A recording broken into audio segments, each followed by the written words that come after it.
Where is it born? The fire, the hunger that grips an individual so intensely, it drives his entire team. Two men lie at the heart of the NBA championship.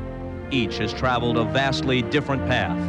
Each has pulled his team to the same point in time. Michael Jordan permits nothing but success, a national championship at North Carolina, 2 Olympic gold medals, 3 times the NBA MVP, twice a world champion. My main driving force is to win 3 in a row and certainly somehow put myself in the elite category as Magic Johnson and Larry Bird.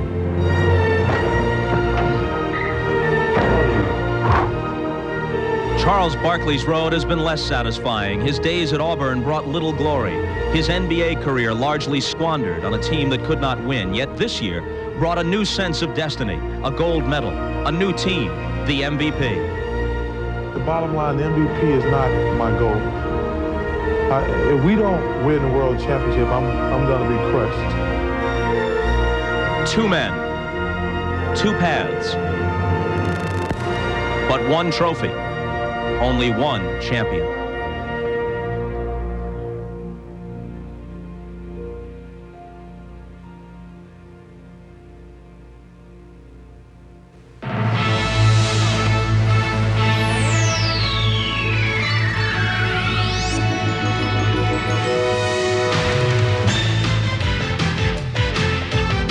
This is the NBA on NBC. The 1993 NBA Finals. Tonight, Game 1 between the Chicago Bulls and the Phoenix Suns. Here's the brand new America West Arena, host to the finals in its first year as the Suns' home court.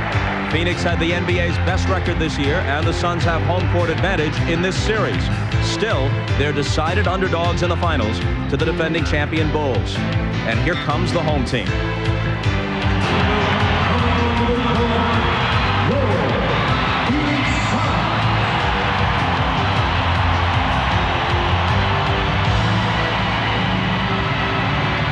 Hi, everybody. I'm Bob Costas, and welcome to the NBA Finals. In the case of the Chicago Bulls, it's welcome back for the 3rd year in a row. They seek, as you know, to become only the 3rd team to win 3 NBA championships in succession, to join George Mikan's Minneapolis Lakers of the early 50s, who won 3 straight, and Bill Russell's Celtics, who reeled off an untouchable 8 straight in the 50s and 60s. From the Celtics' last title of the Russell era in 1969 until the Lakers of 87 and 88, no NBA team had won back-to-back. But the last 6 years have produced repeats by Los Angeles, Detroit, and now Chicago. And now the Bulls try to separate themselves from an already elite group and move up a notch in history by eclipsing the Suns for number 3. Phoenix, meanwhile, has been in the finals only once before, losing to the Celtics in 1976. So they'll try to become champions for the first time in their 25-year history. The focal points, of course, are Barkley and Jordan. Barkley is the NBA's most quotable player, and he's been as accessible to the press as ever leading up to tonight's Game 1. But the news is that Michael Jordan has broken his 2-week media silence by sitting down with Ahmad Rashad for a lengthy interview that you'll see at halftime. Here's a quick bite of it as he responds to the criticism of his trip to Atlantic City 2 weeks ago. Ahmad, I mean, I think one thing that a lot of people tend to forget, and even the media guys, they don't know what it takes to play the game of basketball. They don't know what it takes to prepare yourself to play the game of basketball. My teammates do. My loyalty is to my teammates. And I must prepare myself so that I can show that loyalty to the team. And I must do whatever I feel is my correct method of doing that. And it was a means of relaxing with my family and my friends. And it got me ready to play the game. I think the media took it out of context. A lot of people say, well, maybe you shouldn't have done it at that particular time, or, it was just a bad scenario. Well, no one knows what's good and what's a bad scenario unless you're the person that's actually going through that scenario. And I felt it was good that I get away. It just so happens that it was Atlantic City, and people took that further than what it should. Yeah, I had to accept that, and I did, but I didn't let it affect what my main objective was, and that was to go out there and show loyalty to this team, to my teammates, and get us to the next level. We'll give almost the entire halftime over to Ahmad's interview with Michael Jordan. Right now, we'll give the broadcast over to Marv, Mike, and Magic. Marvelous. All right, Bob, and first to a man who has made it to the NBA Finals 9 times. And Magic, I know you spent much time chatting with the likes of Michael Jordan and Charles Barkley in your days as members of the Dream Team in Barcelona. And I would think there have been several conversations, animated conversations, on the subject of winning a championship. Well, when we were in Barcelona riding home from practice one day, Charles Barkley stood up and said, hey, the Phoenix Suns will be in the World Championship. So he was feeling good about himself until Michael Jordan then stood up and said, look, Charles, it's only 4 guys on this team with World Championship rings, and you're not one of them, so sit down. What about the friendship between Jordan and Barkley? How will that be affected this series? Well, Charles Barkley has said all week long that Michael and him is going to go play golf, they're going to go out to dinner. But in 1988, when Isaiah Thomas and the Detroit Pistons met the Lakers, it put a strain on our relationship. My teammates were wondering if he went to the basket, would I high foul him to see if I really wanted to win? And I can say right now that it did affect our relationship. All right, Mike, we have focused on the 2 superstars, Charles Barkley and Michael Jordan, but this is a series that certainly could be decided by other people. Mark, no question that Barkley and Jordan will draw the most attention. They'll also draw the most double teams. So other players must step up and produce, as happened in the last round for both teams. For Phoenix, it was Kevin Johnson who, against the Seattle Supersonic defense, continued to penetrate for scores, or at the appropriate time got to the defense and then dished off to his teammate Charles Barkley. For Chicago, as Michael Jordan struggled against New York's defense, it was Scottie Pippen who hit 2 game-winning shots. Game 4, the off-balance one to win that one, and then in Game 6, a critical 3-pointer with a minute remaining in the game to seal victory for the Chicago Bulls. So again, it'll be those other players, the supporting cast, that will decide the championship round. And oh, Magic, I'm going to give 2 awards out before we even get started. The Purple Heart Award goes to Dan Marley, who has to guard Michael Jordan, and the Red Badge of Courage to Horace Grant, who matches head up against Charles Barkley. All right, we are set to get underway. For Charles Barkley, the goal is that first championship ring. For Michael Jordan, the quest begins for 3 in a row.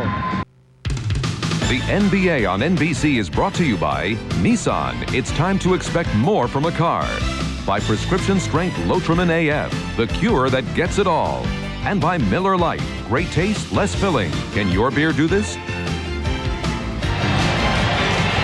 Ladies and gentlemen, welcome to the America West Arena at Game 1 of the 1993 NBA Finals between the Chicago Bulls and your Phoenix Suns. Now, ladies and gentlemen, introducing the starting lineup for the Chicago Bulls. At forward from Clemson, number 54, Horace Grant. Central Arkansas, number 33, Scottie Pippen. At center from San Francisco, number 24, Bill Cartwright. At guard from Iowa, number 10, B.J. Armstrong. And at guard from North Carolina, number 23, Michael Jordan. Chicago Bulls head coach Phil Jackson.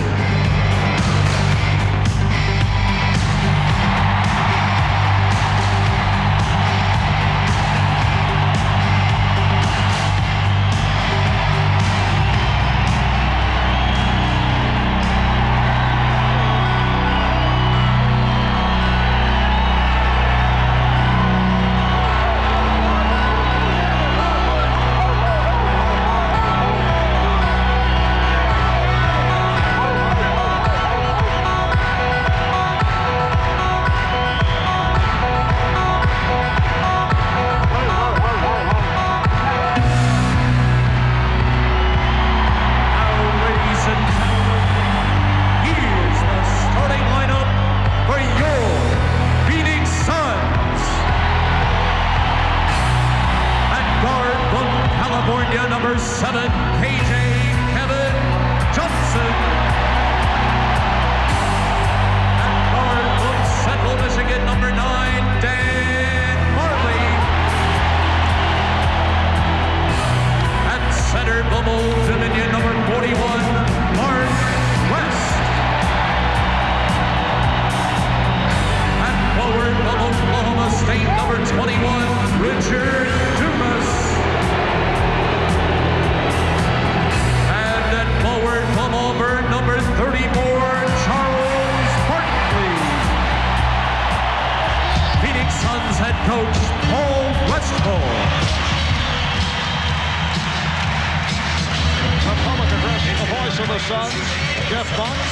Chicago Bull-like introduction, though, to the Phoenix Suns.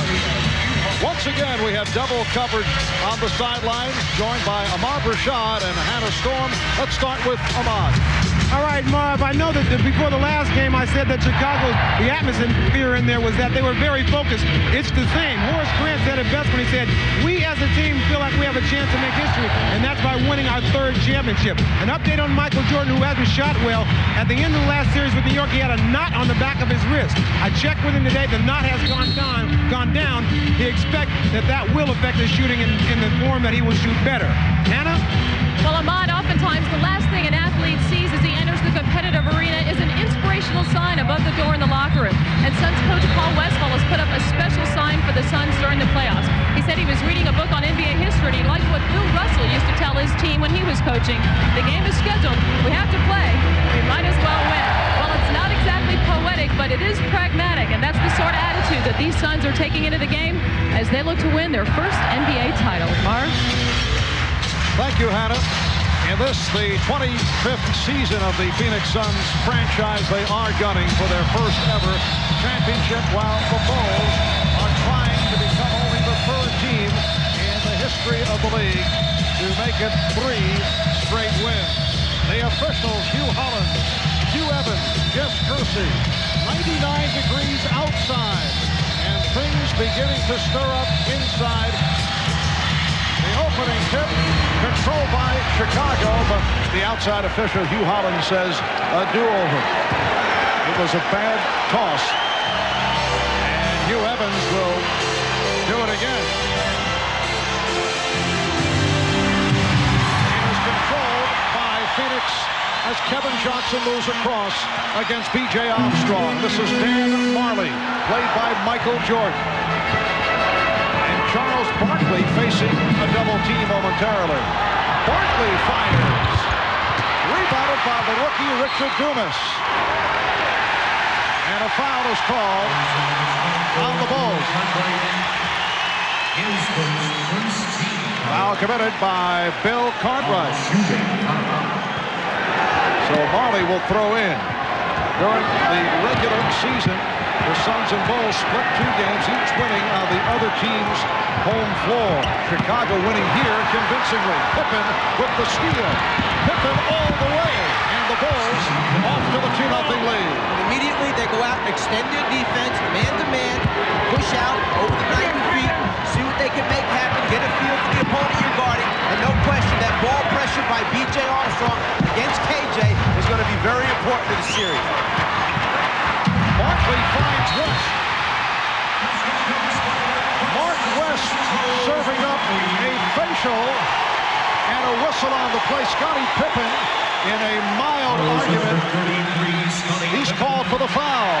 Chicago was 5th in the NBA this year in steals, averaging about 9.5 a game. They get their offense going immediately by playing good defense. And then Barkley, who will give up the basketball to an open teammate, finds Mark West down inside where he operates best.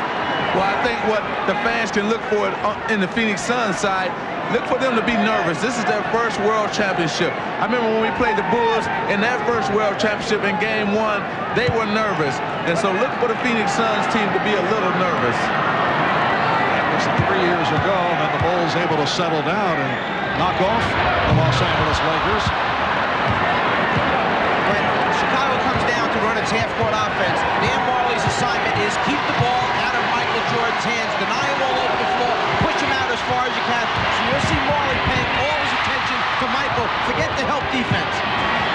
B.J. Armstrong for 3. B.J. Armstrong has had a terrific playoff run, and he is the NBA's top 3-point percentage shooter, 45% from downtown during the regular season. The Bulls 5, the Suns 2. Marley had the baseline cut off. Johnson penetrating. Kevin Johnson, so effective off the dribble, was able to break it down. Magic in the Cleveland series, B.J. Armstrong did a very good job against against Mark Price and Terrell Brandon pressuring him. Kevin Johnson presents a few different problems, however. Michael Jordan able to go glass to give the Bulls a 7-4 lead.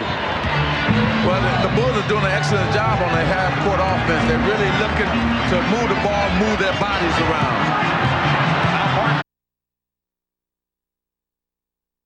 West with the rebound. Richard Dumas, who did not play at all last Saturday in the 7th game, setting up Dan Marley. The Bulls 7 and the Suns 6. One of the major question matchups from the Phoenix point of view is Richard Dumas as Horace Grant gets the roll. Dumas going against Pippen. Dumas had a solid rookie season.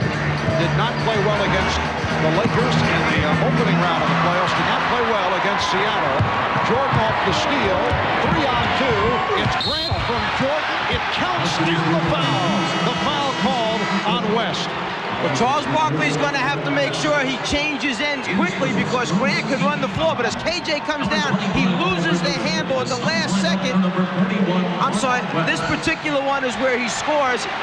It was after that coming down that he had the turnover take place. But Grant, the guy who can run the floor, converts easily. Charles Barkley is going to have to run the floor with him. Well, I like what I see with Chicago in terms of what they're trying to do. They're really executing their half-court offense very well. Right now, they're shooting, 5 for 5. They're taking their time and going to whoever they want the ball to go to. Horace Grant completing the three-point play. It's Chicago 12, Phoenix 6. Marley handles, really trapped himself in midair. Oliver Miller has come on for the first time, and this is Miller. Miller does have a good touch from outside, although he went short on that first opportunity. 3 minutes, 10 seconds gone by.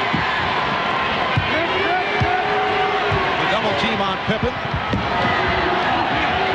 Cartwright. Miller with the rebound. Miller playing despite congestion and a bad cold. He was a question mark. That is deflected out. Last touch by the Bulls.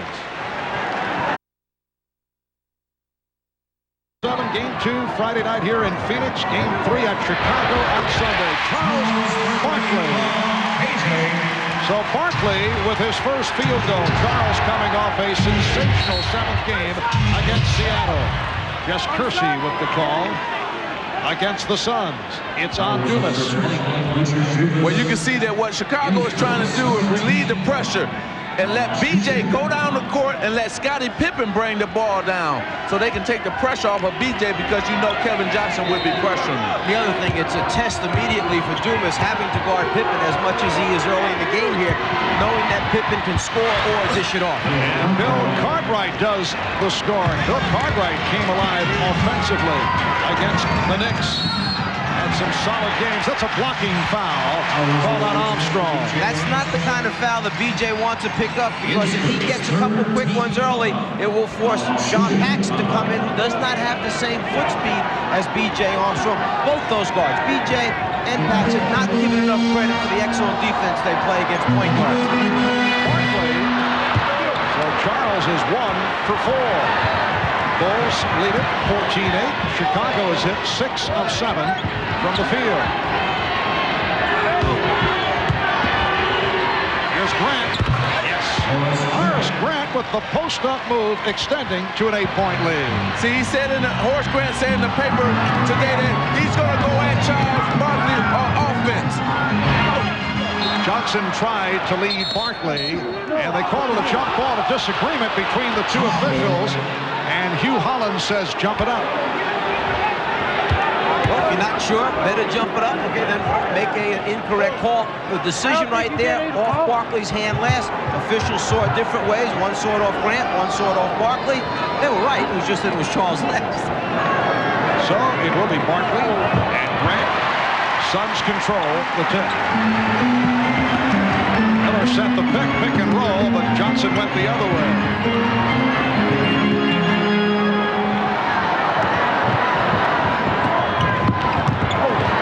With the spin, had the ball knocked away, but recovered by Barkley. Bulls 16, and the Suns 10. We're just underway. Marv Albert, Mike Fratello, Magic Johnson. Jordan is bottled up, and it will be Phoenix ball.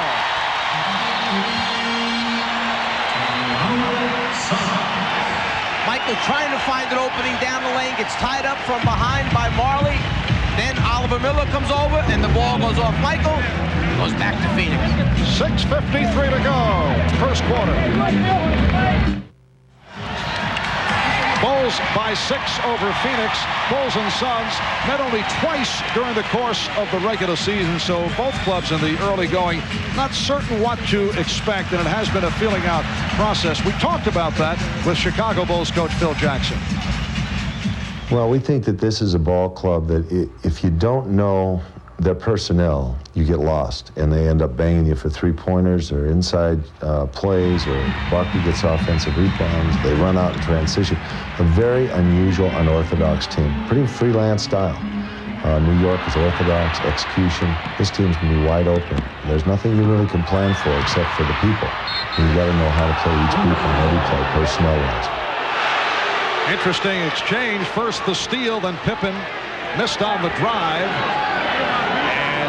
Will be Chicago ball with the new 24. Well, what Coach Phil Jackson was talking about, they have Charles Barkley as their best post-up man, being only 6'4". Then you have 2 or 3 guys who can shoot three-pointers, Danny Ainge and Marley. Then you got a team that want to run and gun and just get down the court. There's a trap in there on Dan Marley. But you must play the personnel, know the personnel, and play them for their strength, not play the team, but you have to play the personnel. It is kind of a hybrid, unusual setup, and it can lead to all kinds of different type matchups. Bill Cartwright with his second field goal. Let's face it, most teams play defense the best when they play against situations they know, predictable situations. Phoenix is unpredictable.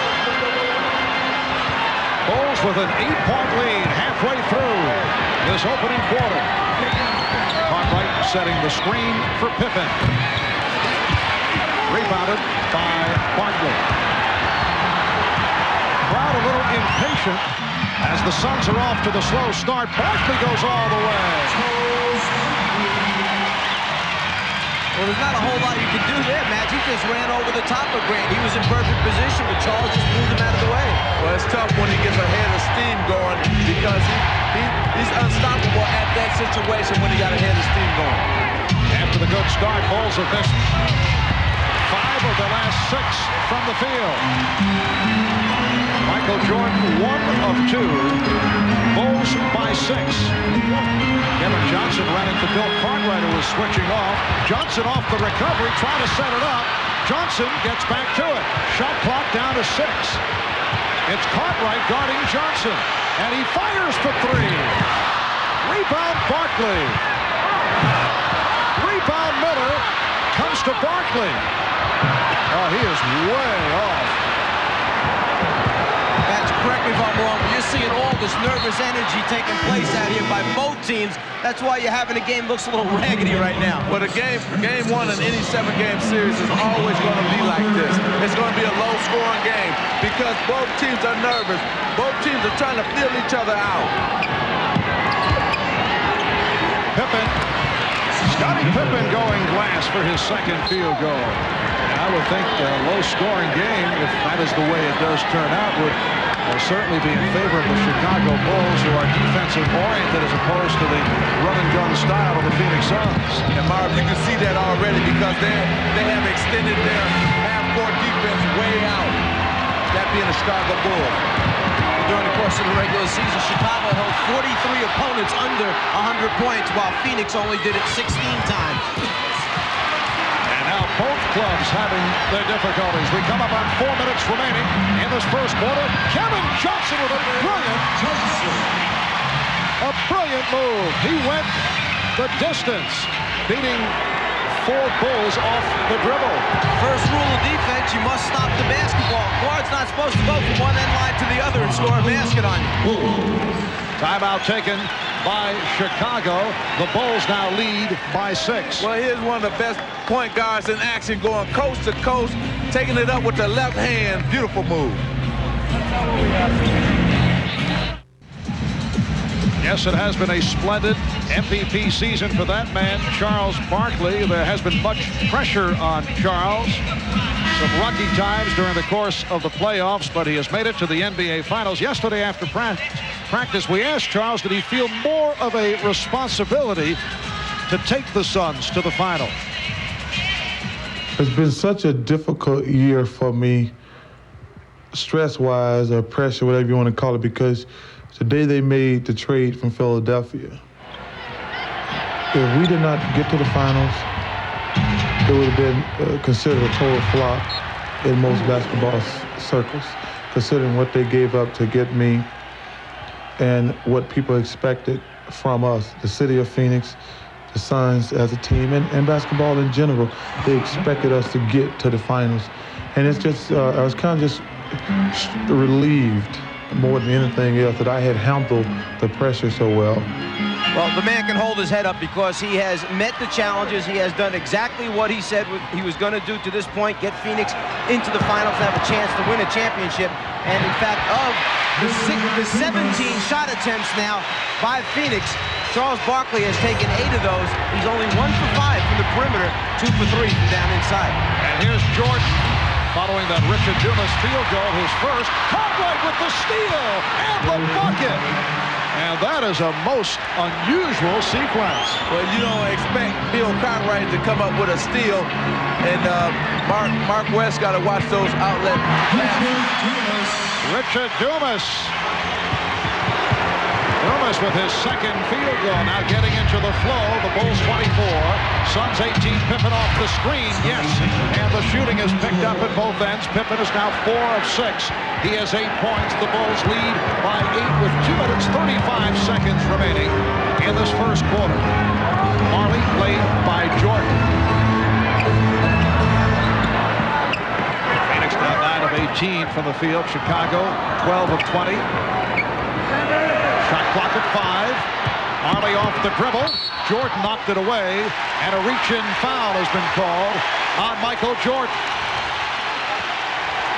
This isn't what you would normally anticipate, that once the rebound's secured, a big center's going to hang around. But Chicago tries to jam the rebounders to slow down the fast break, and by Bill having his hands out there, he knocks it free, gets an easy score, and Coach Paul leans back in the chair and says, I can't believe that just happened. Paul Westphal in his first season leading the Suns to their best record in franchise history, best record in the NBA. Won the Pacific 62-20. There's Tom Chambers, one of the heroes of the victory in game number 7. He got the starting nod instead of Richard Dumas and played very well. Bill Cartwright sits down. He's been a big factor here in the first quarter. Scott Williams has replaced Cartwright. And see, here's this unorthodox style of the Phoenix Suns that Phil Jackson was talking about. Who do you match up defensively against Tom Chambers? Chambers goes 6'10", 230 pounds. Armstrong. Pippen gets to it. Setting up Armstrong. Beautiful play by Scottie Pippen.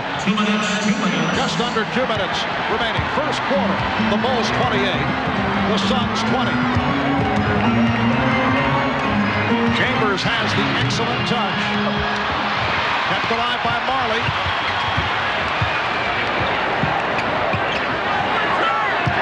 Dumas now played by Williams. Goes to the finger roll. Swept aside by Scott Williams.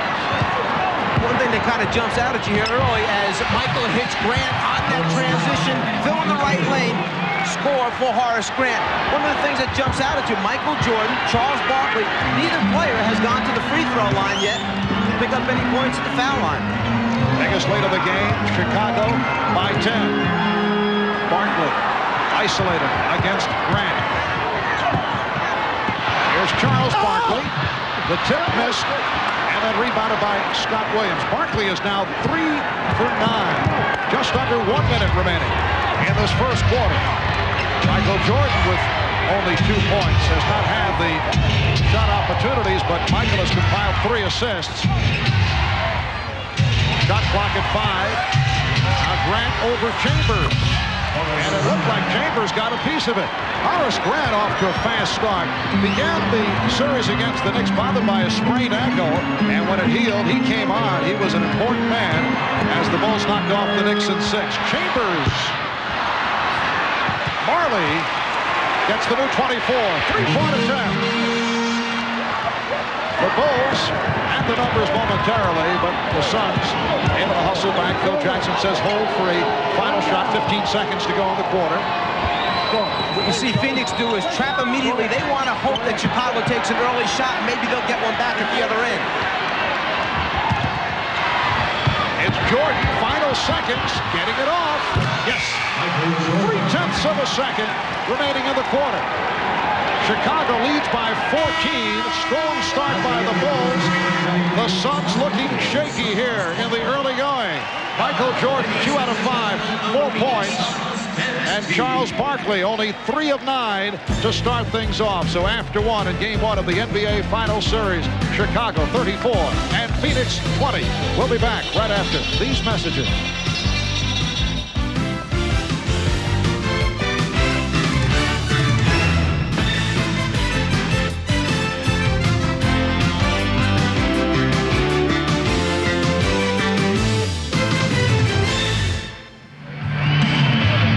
Rashad back in Phoenix now. While the Bulls are trying to make history by performing a three-peat, here's a man who has made some history. He was the first coach of the Chicago Bulls back in 1967, and then in 1969 he was the first coach of the Phoenix Suns. He is Johnny Red Kerr. Johnny, a lot has changed since those years when you were the coach, haven't you? Absolutely, a lot has changed. I've only been fired once from Phoenix and twice from the Bulls. Yeah, but you know, you had to do everything when you're coaching those days. Absolutely, had to do a little bit everything to start up these 2 teams. I didn't have an assistant coach with either one of them. They both come a long, long way, and it's great to see the progress they made as expansion team. And you can probably feel proud because you started the whole thing. Well, I feel extremely proud, but you know, I got to go for the Bulls tonight. Thanks for joining me, Johnny. All right, Marv. Thanks a lot, Johnny Kerr, television analyst now for the Chicago Bulls. Second quarter is underway. Michael Jordan able to penetrate, could not complete it. And Marley gets to it for the Suns. Chicago finished the first quarter hitting their last 4. The Suns missed the last 6. And they have now missed their last 7 shots. That's a traveling violation on Chambers. In the timeout between quarters, Coach Paul Westphal very animated with his team.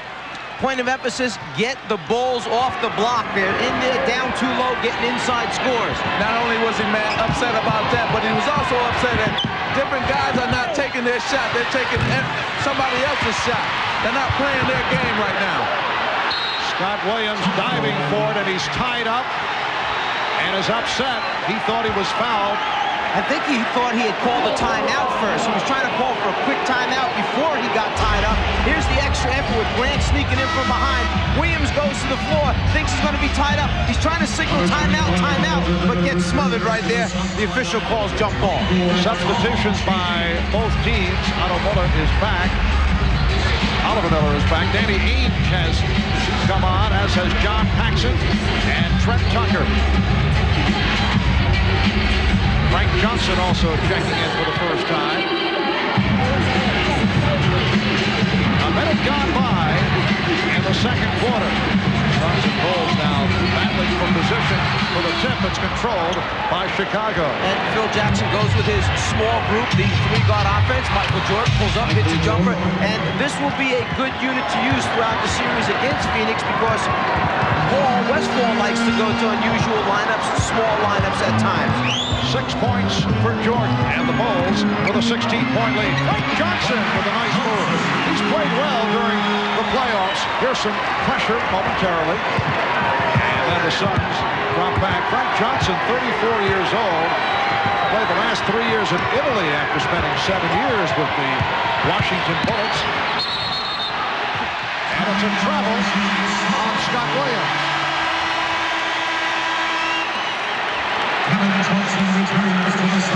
Michael Jordan gets Marley off balance. You can see him rock back on his heels, just gets enough space to elevate and get a good look at the rim. And look for Michael to be doing a lot of shooting in this quarter because with Scottie Pippen out, they're going to look for him to take over the offense. Kevin Johnson, who just returned, was fouled by John Paxson.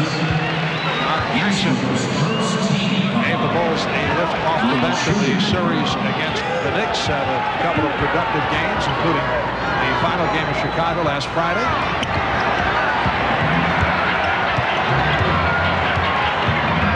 Johnson being guarded by Paxson. Again, Barkley backing Grant. Hook to the left hand, and Grant got some help. Okay, this is an interesting situation here. What they're going to try to do is take the middle away from Charles Barkley and turn him to the baseline, where then the Bulls are getting help. And this is what happened right here. Scott Williams comes and blocks the shot. So Barkley, 3 of 10. He's missed his last 4 attempts. The NBA on NBC is brought to you by the people at Nike, who encourage you to just do it. By Pepsi, who reminds you to be young, have fun, drink Pepsi. And by Mitsubishi, the new thinking in automobiles. Welcome back to America West Arena. Hannah Storm, along with Suns forward Cedric Ceballos, who had foot surgery on Saturday, should be ready for next season. But Cedric, I think they could use you now. You were instrumental in that win March 30th against Chicago and held Scottie Pippen to just 8 of 19 shooting. What kind of job is your team doing on him now? Well, I think need to make Scottie play a little bit more defense. He's not working as hard, and Bulls are getting easy buckets. You take away the easy buckets, make them work a little harder on the defensive end, the score will be a little bit different. You were so instrumental in getting your team to this point. How tough is it to sit here and watch, especially with them down early? It's tough. It's like getting all your good grades and be able to go to the prom and sit and watch everybody else dance. It's tough, but hopefully my career is young and I'll be able to get in one of these again. Thanks, Cedric. Good luck with your rehab. Marv? All right, Hannah, once again, Charles Barkley coming up short. Charles has had his ups and downs during the playoffs. Had a difficult time against the Lakers. Came back with some solid games as Phoenix was able to win that series 3 games to 2. Up and down against San Antonio. The same against Seattle. He finished strong against Seattle in game number 7 on Saturday. Career high 44 points. A playoff career high for Charles, along with 24 rebounds. But he struggled here at the start. Again, Barkley. He has missed his last 6 shots. He's 3 for 12. Well, at least he's trying to go down inside, trying to draw some fouls, get to the free throw line. But Grant is a very active player. He waits to the last moment. He will body up with Charles and then gets that arm extended and challenges. Well, he's got him falling away from the basket. He can't turn into the basket to shoot the basketball. Ollie called for that hacking foul. Doubled up on Jordan. Illegal defense called for the first time. For those who may have just joined us, as Bob Costas mentioned right at the start, Michael Jordan has broken the vow of silence.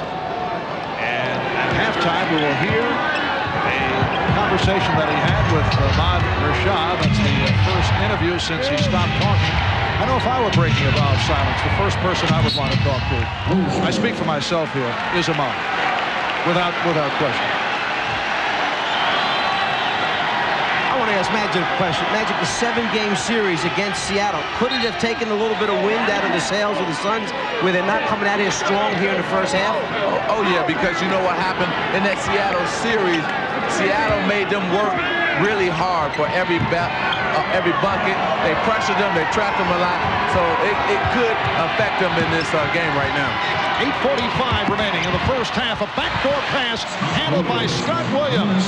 And the Bulls executing beautifully, now leading 38-22. Well, they're doing an excellent job of just executing their half-court offense, getting the ball to the open man and scoring. Chicago now 18 for 29. That's 62% from the field. Ainge guarded by Tucker. Trent did not go for the head fake. Ainge to the fadeaway. Danny Ainge, the man who faced the Chicago Bulls in the finals last year as a member of the Portland Trailblazers. Jordan from deep, yes. Michael Jordan has 8 points. The Bulls by 16. Kevin Johnson facing the double team. Barkley. Rebound Miller. Will not count. The foul. It's on Miller. Watch the attention that Michael Jordan will draw when he comes out. This defensive player and the one back here will wind up on Michael as he comes up. Here's the key guy under the basket who winds up all by himself for a backdoor layup. Jordan comes out on the pin down. Two players chase him outside. The pass over the top for the backdoor score. Nice and easy when Michael draws all that attention.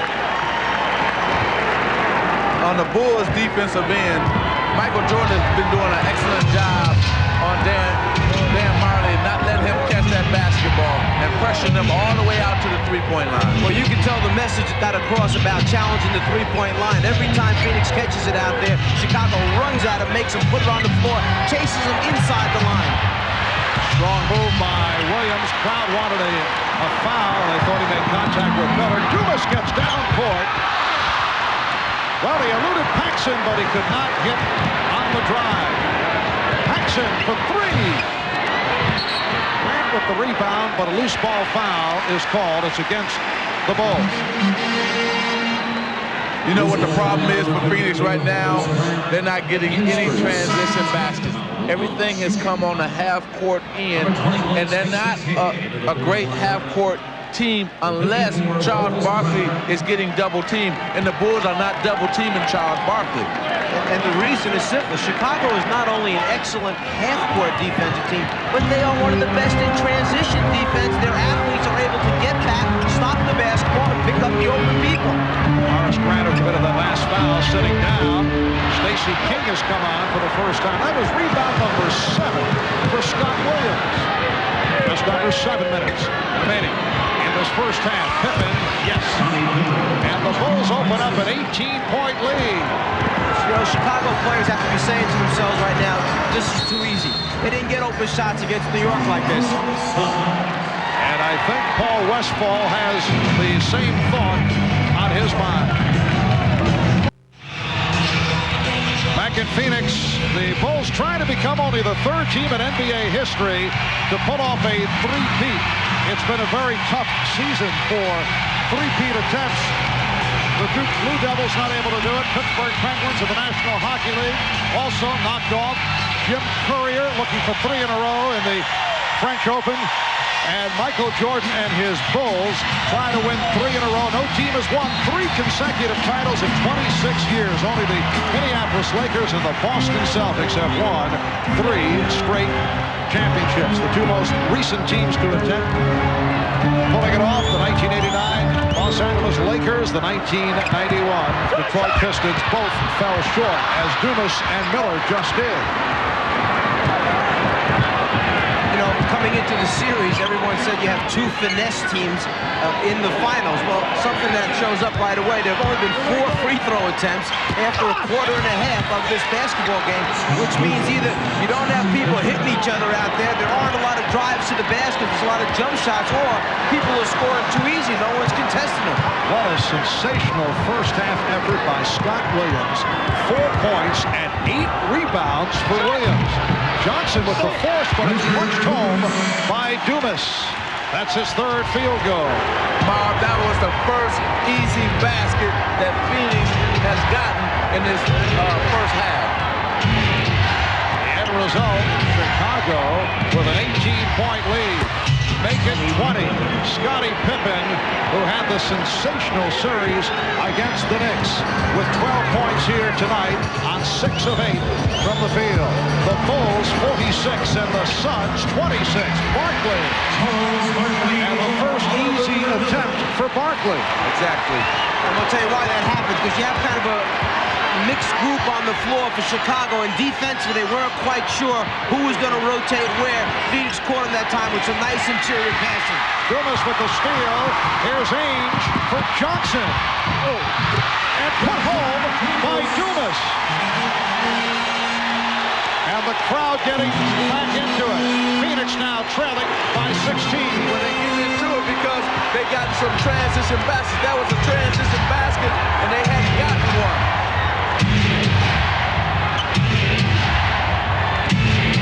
Tucker setting up King. Stacey King had it knocked away. Here comes Barkley with the crossover. Barkley going all the way, trying to draw the foul, but had it knocked away. He thought he was fouled, but does not get the call.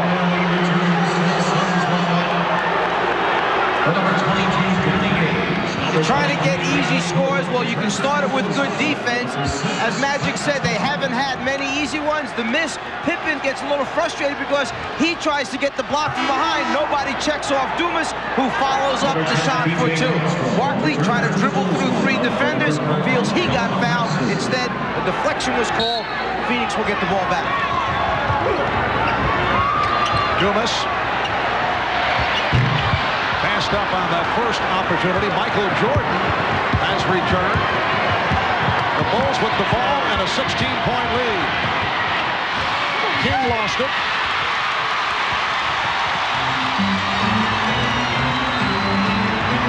Kevin Johnson accelerating and had it knocked away. It'll be Phoenix ball. Horace Grant returns, replacing Scott Williams. KJ trying to get to the hole, sees a lot of red shirts step up, something that was very familiar in the New York against Chicago series, maybe something he didn't see as much against Seattle, the lane closing down that quickly. Cartwright is back, Stacey King departing, 4 minutes to go in this first half. Barkley with that pass off the dribble that misfired. Here's Jordan, he had it knocked away from behind. Kevin Johnson. Barkley for Miller. Phoenix showing some signs. They are now down by 14. How long do you let this thing go before you take a timeout and try and stop this thing? 6-0 run by the Suns. Armstrong hit from behind. Miller got a piece of the ball and a piece of B.J. Armstrong. Once again, get the crowd into the game. It helps the team raise its level. Barkley that time draws the defense. Cartwright, and then the unselfish play to the rookie, Oliver Miller.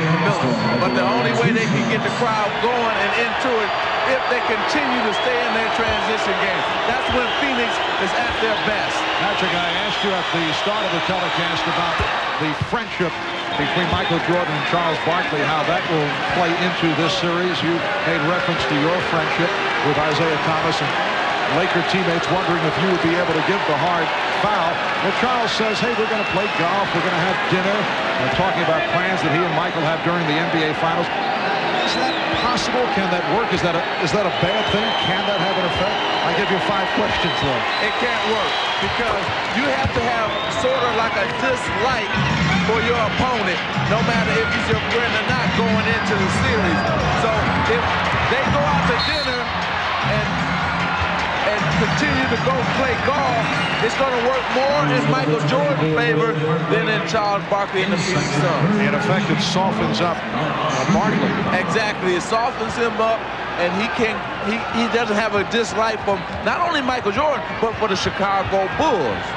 Well, that point was made by some people in the Knicks organization. They felt that Charles Oakley, although he played well, did not play with the same type of ferocity against the Bulls because of his friendship with Michael Jordan. Not that they want to see Oakley hurt people, but they felt he would not give Jordan a hard foul that last series. Exactly, and you must do that, and especially you must do it for your teammates, not just for yourself, but for your teammates. Illegal defense has been called. Called on the Bulls. That is their first violation. 3:08 to go in this first half. The Bulls 48 and the Suns 32. Johnson and Marley at the guards. Barkley up front with Miller and Dumas. Here's Johnson. He got the step. Oh, swept by Pippen. The call by Pierce Kersey, he steps out of bounds, so Phoenix will maintain possession. But first, a timeout is called with 2:57 remaining in this first half. There's Pippen trying to save it. To Jess Kersey. Coming up on the Prudential Halftime Report, Michael Jordan will break his silence. We'll bring you Ahmad Rashad's pregame interview with Michael as he addresses his reasons for not talking to the media the last 2 weeks and responds to the gambling charges made by Richard Esquinas. That's coming up on the Prudential Halftime Report. Right now, let's return courtside to Marv, Mike, and Magic. Thank you, Bob. Bulls at 1 point, led by as many as 20. They now lead by 16 with 2:57 to go first half. Reminder, this Friday, don't miss NBA Stories, a primetime special taking an in-depth behind-the-scenes look at some of this year's top stories around the league. You'll see the Phoenix Suns as they've never been seen before on the plane in the huddle and at the hotel as NBA Stories documents their trip to the finals. Also a close-up look at future Chicago Bull Tony Kukoc. Illegal defense call for the second time, so that is a technical foul. Incidentally, NBA Stories to be followed by Game 2 of the NBA Final between Phoenix and Chicago. That'll be Friday night here on NBC. Kevin Johnson will shoot the technical.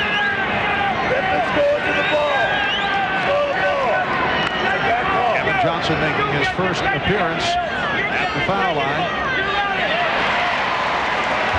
This may be the biggest play of the series, setting the screen, letting Kevin Johnson try and get into the lane, and Chicago has to decide who's going to come over, make the rotation without getting called for an illegal defense. Is particularly tough when Barkley is setting the screen. In fact, that was the big play at the end of the game in Chicago that KJ scored off of to win that game against the Chicago Bulls. Same exact play. Oh, Dumas connecting with the floater. Richard Dumas, after the slow start, has come on. He's 5 for 10. He has 10 points. He's the high man for the Suns, who now trail by 13. Off the weave, Pippen. Being played now on a switch by Barkley. Shot clock at 5. Jordan changed his mind. Here's Grant. The tip missed by the combination of Pippen and Cartwright. Barkley with Pippen from behind, going for the steal, finding Miller. So the Suns have cut it down to 48-37.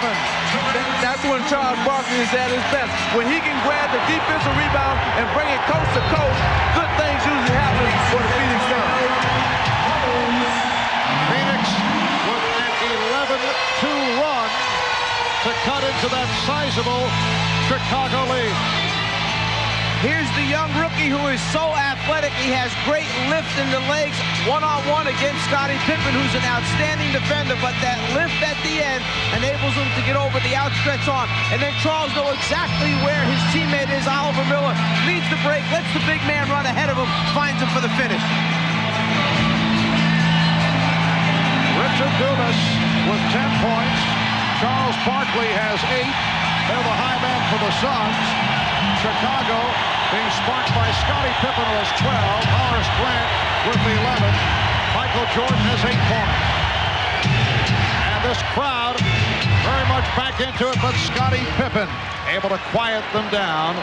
Pippen now with 14, 7 of 9 from the field. On that last play, Michael Jordan was wide open for a backdoor layup because Dumas was overplaying him so hard. They hit the flash post, man. He just didn't deliver the pass on time. Dumas. Pippen off the board. Bulls want to run. Pippen trying to feed out. 4-on-2. Dumas. Chicago 50. And Phoenix 39.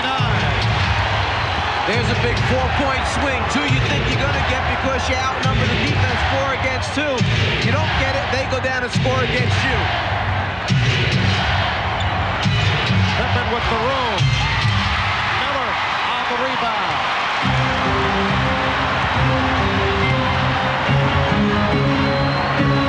And the Suns will reset it.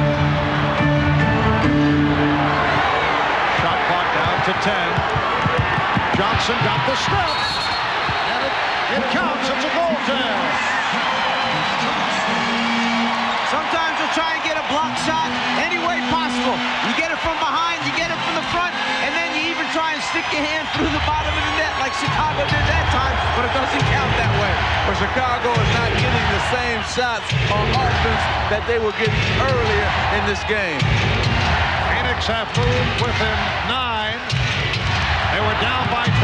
Here's Jordan extending. Michael Jordan driving the lane. And he's given the Bulls a 52-41 advantage. If you're going to let a player like Marley get up and bump and hold him and elbow him, then you've got to let Michael Jordan make his spin move. There's no way to stop him there. Final seconds of the half. Miller rejected from behind by Cartwright. Pippen gets it off. So that's the end of the first half. The Bulls led by as many as 20.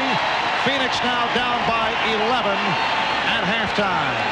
Marley gets up so close that Michael has no choice but to put it on the floor, take it to the basket, and the fact that they didn't close down in time allows him to get to the front of the rim. So Michael Jordan with 10 points in the first half. Charles Barkley with 8.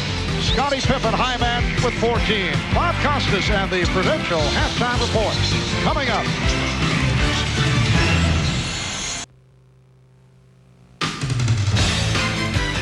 This is the Prudential Halftime Report, brought to you by the Prudential. Peace of mind. It comes with every piece of the rock. Halftime of Game 1 in Phoenix with the Bulls once up by as many as 20, now leading by 11 on the road, 52-41. Now, prior to tonight's game here in Phoenix, a moment of silence was observed for Drazen Petrovic. The Nets star was killed on Monday evening in a car accident in Germany. Petrovic was a native of Croatia. He first played in the NBA in the 1989-90 season with the Trailblazers. He was known as one of the hardest working NBA players and one of the league's greatest outside shooters. He became a star after being traded to New Jersey in January of 1991. He was also a member of Croatia's silver medal winning Olympic team in Barcelona this past summer. And this last year in the NBA, he blossomed into one of the league's best shooting guards, averaging over 22 points per game. I just got done shaking his hand a few weeks ago after our postseason physicals, and then you get a phone call saying that no more shakes from Draws. And I know a lot of times they say grown men aren't supposed to show their emotions, but it's very difficult for me to speak about it at this time. To finally get to that point where he was showing everybody what he could do and the type of player he could be, and have his whole future ahead of him, and for him and his family and friends to have this happen, it's just it just seems almost cruel. He was such a terrific guy. It was like a death in the family. Because I think one thing people don't understand, they think us guys in the NBA don't get along, which is absurd. We're very close. It's like a fraternity. And it's like somebody in my family passing away. It's a shame that he has so much to give to so many people, that he won't be here to do it.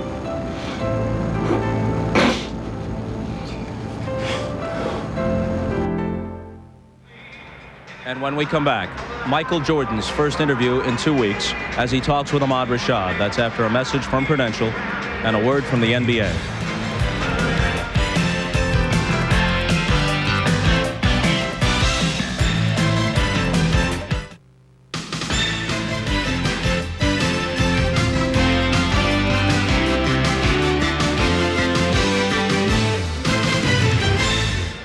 Welcome back to Phoenix with the Bulls up by 11 at halftime of Game 1. If you were with us at the top of the game, you know that Michael Jordan has broken his 2-week silence. About an hour and a half before the game began, he was willing to talk specifically to Ahmad Rashad. Ahmad asked him about the reasons for his prolonged silence.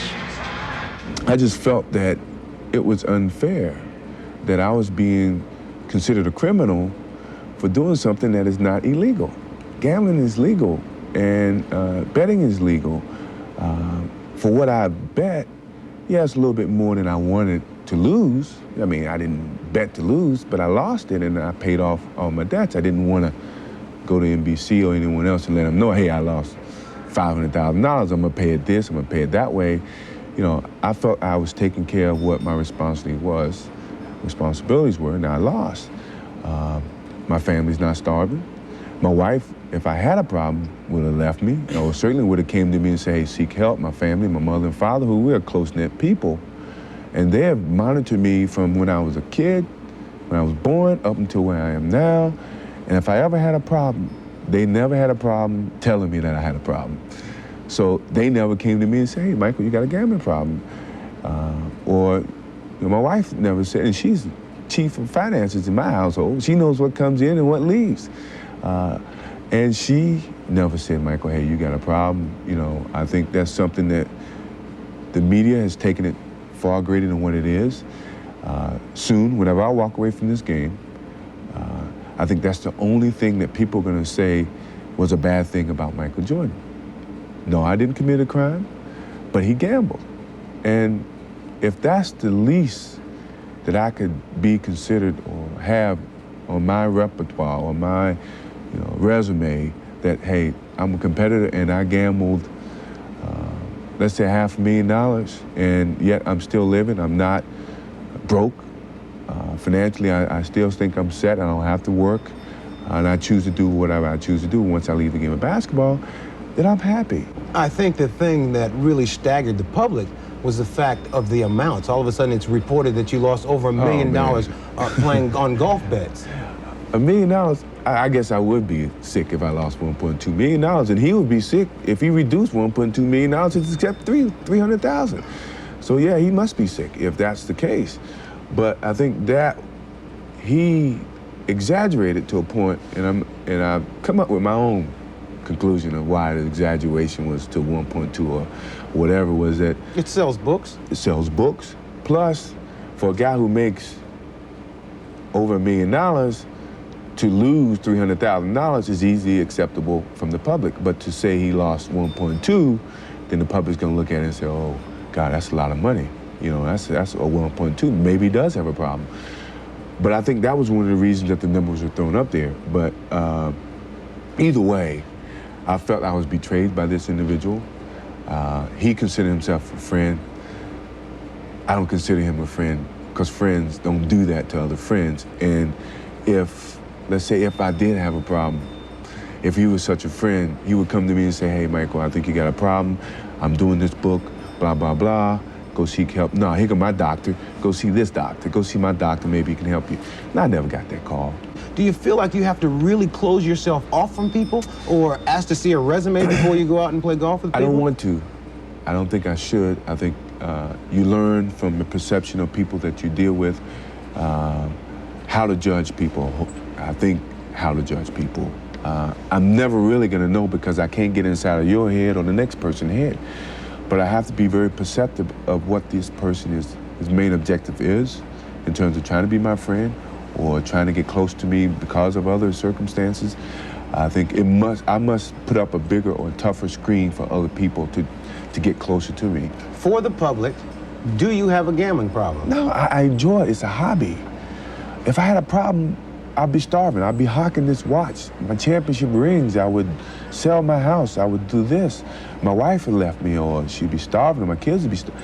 I do not have a problem. I enjoy gambling, but I think that people are trying to make it seem like I have a problem because they don't really know.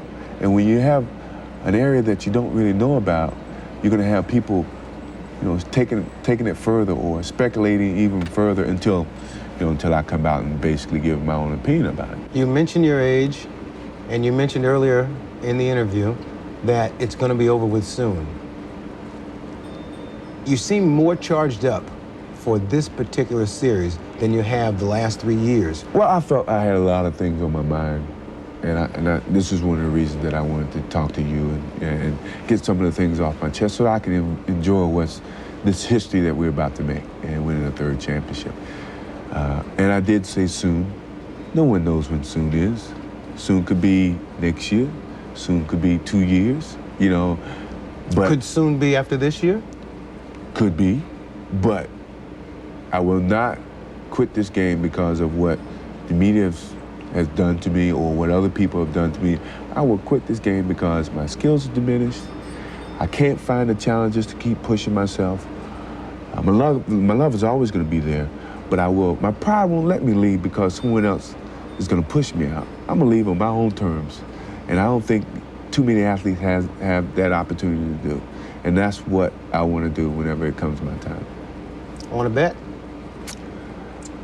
No. All right, Jordan with 10 points on 5 of 9 from the field in the first half. Scottie Pippen leads everybody with 14. He's hit 7 of 10. Barkley sputtering in the first 24 minutes, 4 of 13 from the field, 8 points for the Suns, who trail the Bulls by 11. We'll turn things over to Marv, Mike, and Magic for the call of the second half right after these messages from your local station. This has been the Prudential Halftime Report, brought to you by the Prudential. Peace of mind. It comes with every piece of the rock.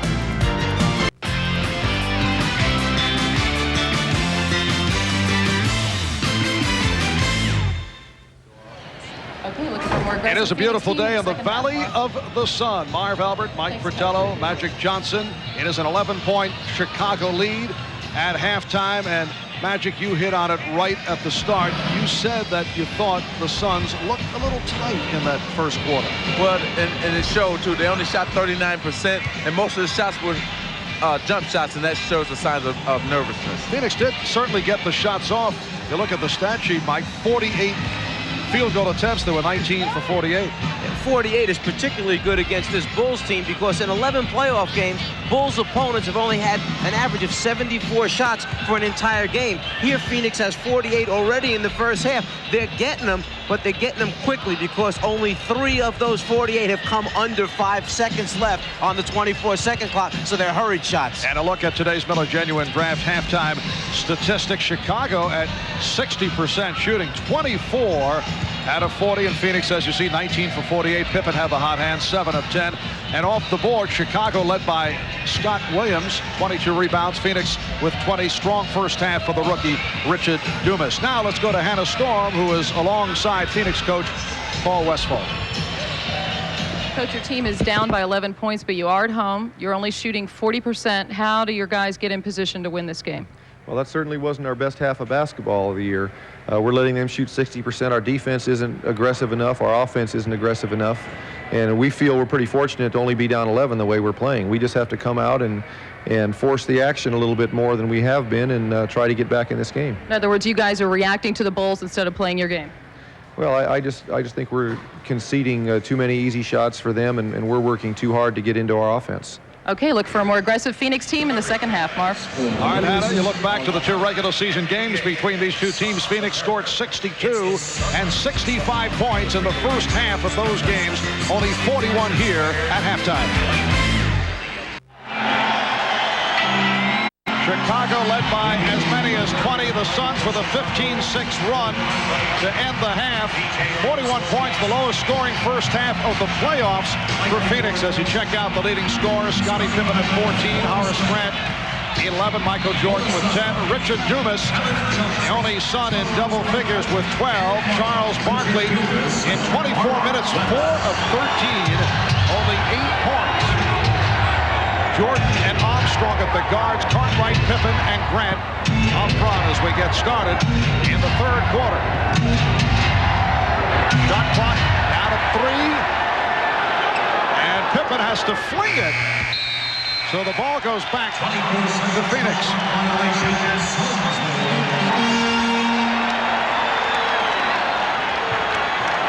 One of the weapons that have been missing so far in the first half, the three-point shot. During the playoffs, Phoenix has averaged 12 shots a game from the three-point line and made 4 of them. Tonight, 0 for 3. During the regular season, Phoenix is the 3rd best three-point shooting team in the NBA. They're first in three-pointers attempted, almost 13 and a half a game, and first in three-pointers made. So that's a big weapon that's missing. That's why they only have 41 points right now. And here's Barkley again. Bulls lead 52-43. The Suns hit 398 three-point field goals during the regular season. An NBA record foul called on Barkley. That is his first. Rundown here, Dan Marley. During the playoffs, 37 for 98, turning it after the slow start. Danny Ainge, 25 for 68. Ainge did not shoot well at all during the series against Seattle at 36% for that series. Here's a three-point attempt by Armstrong. And back come the Suns. Emmett Johnson being played by Scottie Pippen on a switch. They isolate for Barkley. Grant going for the steal. Foul called. Counts. The basket counts, and the foul charged to Horace Grant.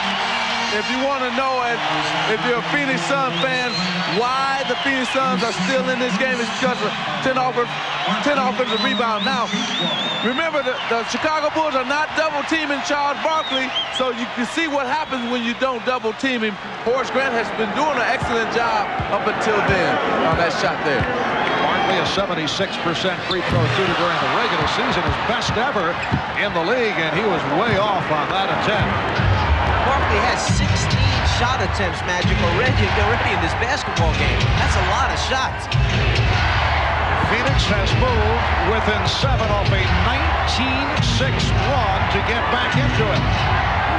Cartwright operating against West. Grant had it knocked away. It'll be Chicago ball with only 1 remaining. 1 second left on the 24.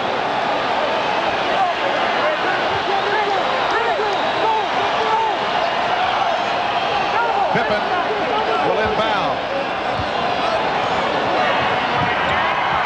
Jordan. Grant with the rebound. Armstrong, yes. B.J. Armstrong with 9 points. Paul Westphal is going crazy. He tried to get the inbound. The man who was inbound to pass a double team, Michael Jordan, and the man did not do that. Then Michael Jordan comes down on this end and causes Dan Marley to travel. But Paul Westphal is just going crazy because Michael Jordan was able to get that ball and they scored because of that. Jordan got off a pretty good shot under the desperate conditions, and then it led to the offensive rebound and to the score by B.J. Armstrong. Bulls lead by 9. Armstrong for 3. So B.J. Armstrong with his second from downtown. The Bulls have a 12-point lead. Weapon that Phoenix used so often during the season and the playoffs. Coming back at him now. 3-pointer by Chicago.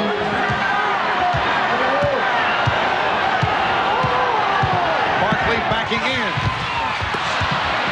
Rebounded by Dumas. Marley. Well, Dan Marley had been quiet. That is only his second field goal. The Bulls 57. The Suns 47. Pippen with a nice fake, and then met on the switch by West. Barkley behind the back. Barkley for Marley to the reverse. Beautiful setup. Charles Barkley for Dan Marley. The Bulls now lead by 8, and Phil Jackson called for time. Charles, one of the players that has the ability to rebound, dribble out, start a fast break, and then either finish himself or make the correct decision by finding the open teammate. Remember, Phoenix Suns are at their best when Charles Barkley rebounds the basketball and takes it coast to coast like he just did then.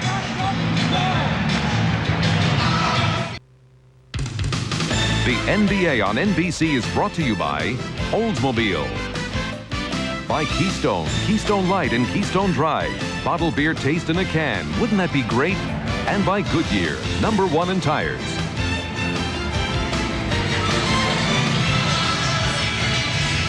Well, Charles Barkley with a nice setup for Dan Marley just a moment ago. Barkley, though, only 6 for 17, 12 points, but he's helped the Suns get back into it. Charles has certainly been in a swirl of intrigue regarding speculation recently that he dated Madonna. He reportedly was seen with Madonna after a game 2 weeks ago. Charles said the rumors are not true. We talked about it with him yesterday after practice, and his reaction. I think that the whole Madonna thing has been a travesty to me, to my family, to my in-laws. It's just crazy. I've only met her one time in my life. That is it. And people said we were out dancing and stuff like that, which is totally untrue. I've never denied meeting her, and she seemed very nice and friendly. But to make us out to be a couple and to harass my family and call all my friends and call my in-laws, National Enquirer, Inside Edition, hard copy, it's crazy and it's ridiculous. Well, Charles said he wanted to put all the rumors to rest. Foul was called on Marley. 8.5 to go in this third quarter. Michael Jordan is now 5 for 11 from the field. Well, it's just something that the two superstars seem to have had to deal with at just about the same time as they're making their way into the finals. Michael has his share of controversy, Charles dealing with his share. I'm sure they understand what the other is going through. Dumas, Richard Dumas, who was benched for the entire 7th game against Seattle, has come back in very solid fashion. He has 14 points on 7 of 13, and he's done the job off the board. The Bulls clinging now to a 6-point lead. Jordan from 3.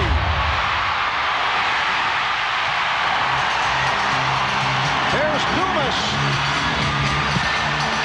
Dumas gets back to it. The Bulls 57. The Suns 53. How many times have we seen that tonight where the Bulls play good defense, but then Phoenix always ends up with the offensive rebound, and that's 11 for them offensive rebounds. Scottie Pippen continues to show the touch. 8 of 11 from the field. Much concern coming into tonight's game about the Dumas-Pippen matchup, but Richard Dumas has been able to hang in. He's had a hot hand. Now Barkley goes to work against Grant, facing a double team. And Grant with the rebound. A foul on Barkley. He was down on the floor, and he stopped the fast break, and he's hit with a second. If there was any concern about the rookie Richard Dumas being a little gun-shy, think about this. Charles Barkley, the MVP of the league, has 18 shot attempts. Dumas, after missing the first one, never loses a stroke of confidence. He's already taken 15 shots in this game and made 8. Well, Richard Dumas must take more shots because first, Cesar Tabalis is injured. Second, Tom Chambers is not playing well. So Dumas has to take more shots, and that's what he's doing. He's played only 3 minutes in the first half. Basket won't count. Foul before the shot called on Dumas. So one way to slow down a guy who's hot, maybe go right back at him, make him work at the defensive end. Scottie Pippen's the guy who can do it. Dumas called for the reach-in foul before the basket. Richard Dumas, a second-round draft pick last year. He had drug problems, went through a drug treatment program. Played for Oklahoma City in the CBA, averaged 28 points there. Also played for John Lucas's Miami Tropics team in the USBL last summer. Bill Cartwright on target. He's 4 out of 5. He has 8 points. The Bulls lead by 8. And what a terrific rookie year for Dumas, selected to the all-rookie second team. He averaged 15 a game during the regular season.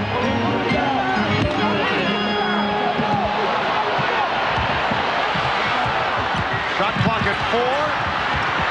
Dumas lost it, and Pippen feeds Jordan. Michael Jordan. 12 points for Jordan, and the Bulls have a 10-point lead. That was an excellent job by Scottie Pippen by giving it up to Jordan. He actually set a screen on KJ, who was trying to chase him down from behind, gave Jordan a clear path to the basket. Mark West with his second field goal. Chicago 63, and Phoenix 55.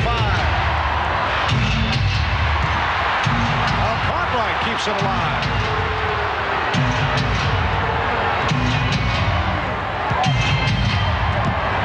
Jordan passed on the outside shot and went to the floater. Beautiful finish by Michael. Oh, it's beautiful because he changed hands on it. He finished with his left hand. It was beautiful. Michael now winds up guarding Kevin Johnson because Marley ran out as Michael drove to the basket. So B.J. Armstrong had to pick up Marley. Michael takes the ball. Oh, what a pass from Dumas. He spotted West. Dumas for West. And it's back to an 8-point Chicago lead. We are just under 5 minutes remaining in the third quarter. Pippen. Yes. Scottie Pippen with 9 out of 13 for 18 points. But see, Mark, the problem is that Richard Dumas is not touching Scottie Pippen. He got to get up and touch him. He's letting him just roll free and letting him just take the ball up and shoot it with no pressure. Barkley under pressure went short. He thought he was fouled. And a loose ball foul is now called against the Suns. The crowd doesn't like it. How can you call a foul on a loose ball? Well, let's go back a moment ago to Michael Jordan, who puts the ball on the floor. The ability to convert with either hand. Well, this time he decides he's going to use the left hand. Come up on a little different look, winding his way down the lane. The concentration, even with the body contact of West, enables Michael to score. And the foul by West put the Suns over the limit. So Jordan will go to the line. Michael to the line for the first time.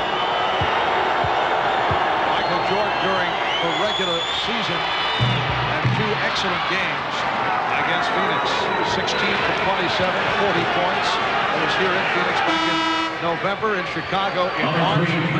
Jordan 19 for 31 for 44 points. You know, after that first game back in November, Paul Westphal said, "We are not in their league," talking about the Bulls. Kevin Johnson said, "We played soft, just like in the past," but that was back in November.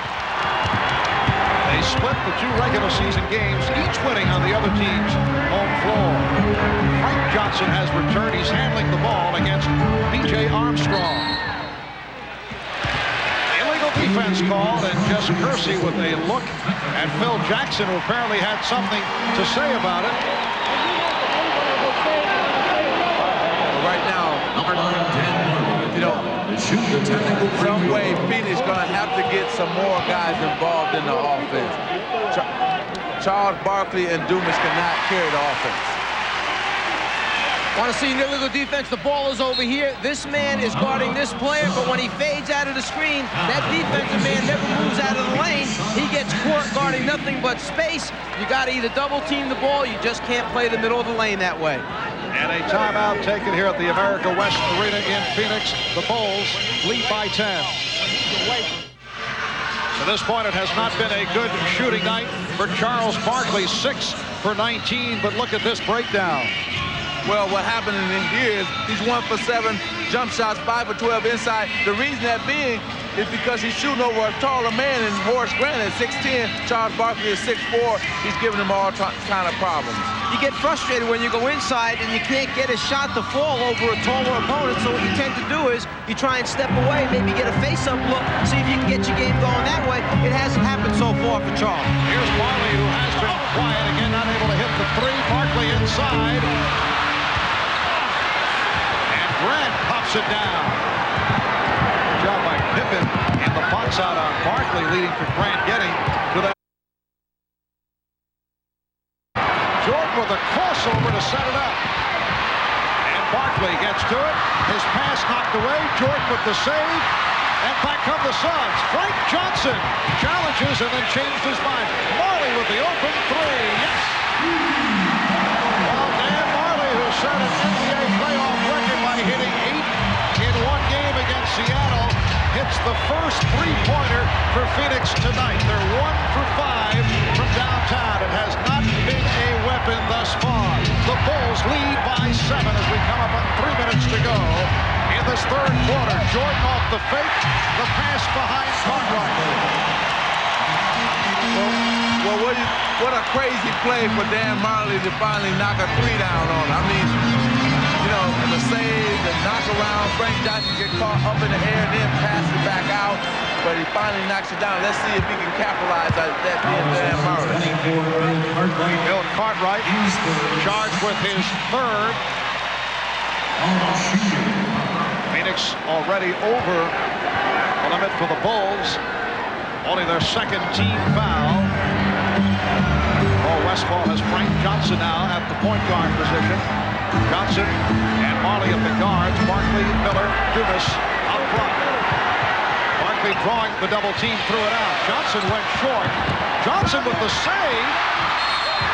Now, wait a moment. Did he catch his own magic, his own shot? You can't. That's what they're discussing right now to see if Frank Johnson caught his own shot. So you can't do that. They said that B.J. Armstrong tipped it. Well, if it was deflected by B.J. Armstrong, then you can go get it. But if it's an air ball by yourself, you cannot shoot an air ball and then go chase down your own shot and grab it. And they call a foul on Pippen, who is discussing it with Hugh Hollins. Well, see, the problem there was, Marv, that Bill Cartwright felt that Frank Johnson just shot the jump shot. He didn't go after it. Frank Johnson come running in and out-hustled him because he knew that if he could get to it, that he could throw it and save it. So it's a good move by Frank Johnson. Danny Ainge replacing Richard Dumas, who hears it from the crowd as you get another look at that play.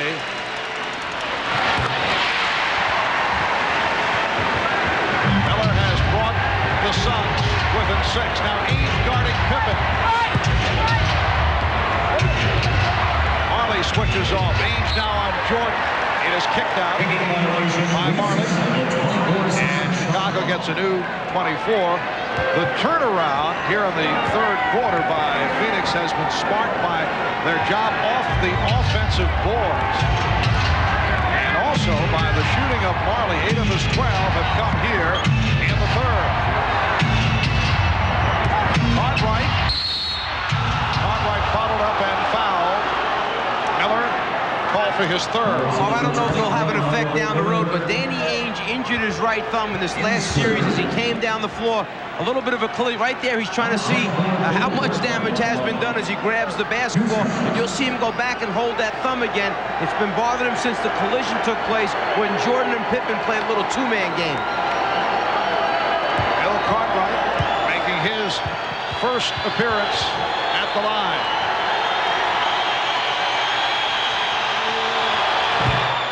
Bulls now lead by 7.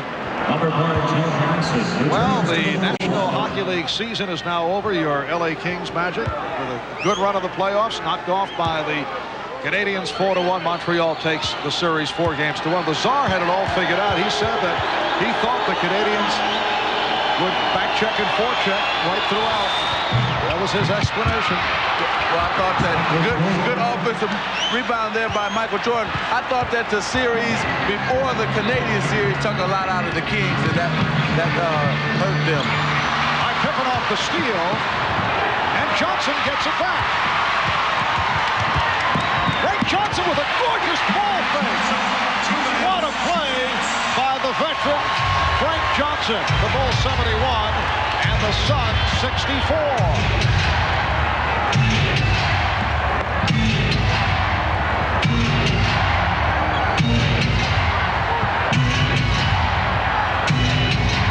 Shot clock down to 7.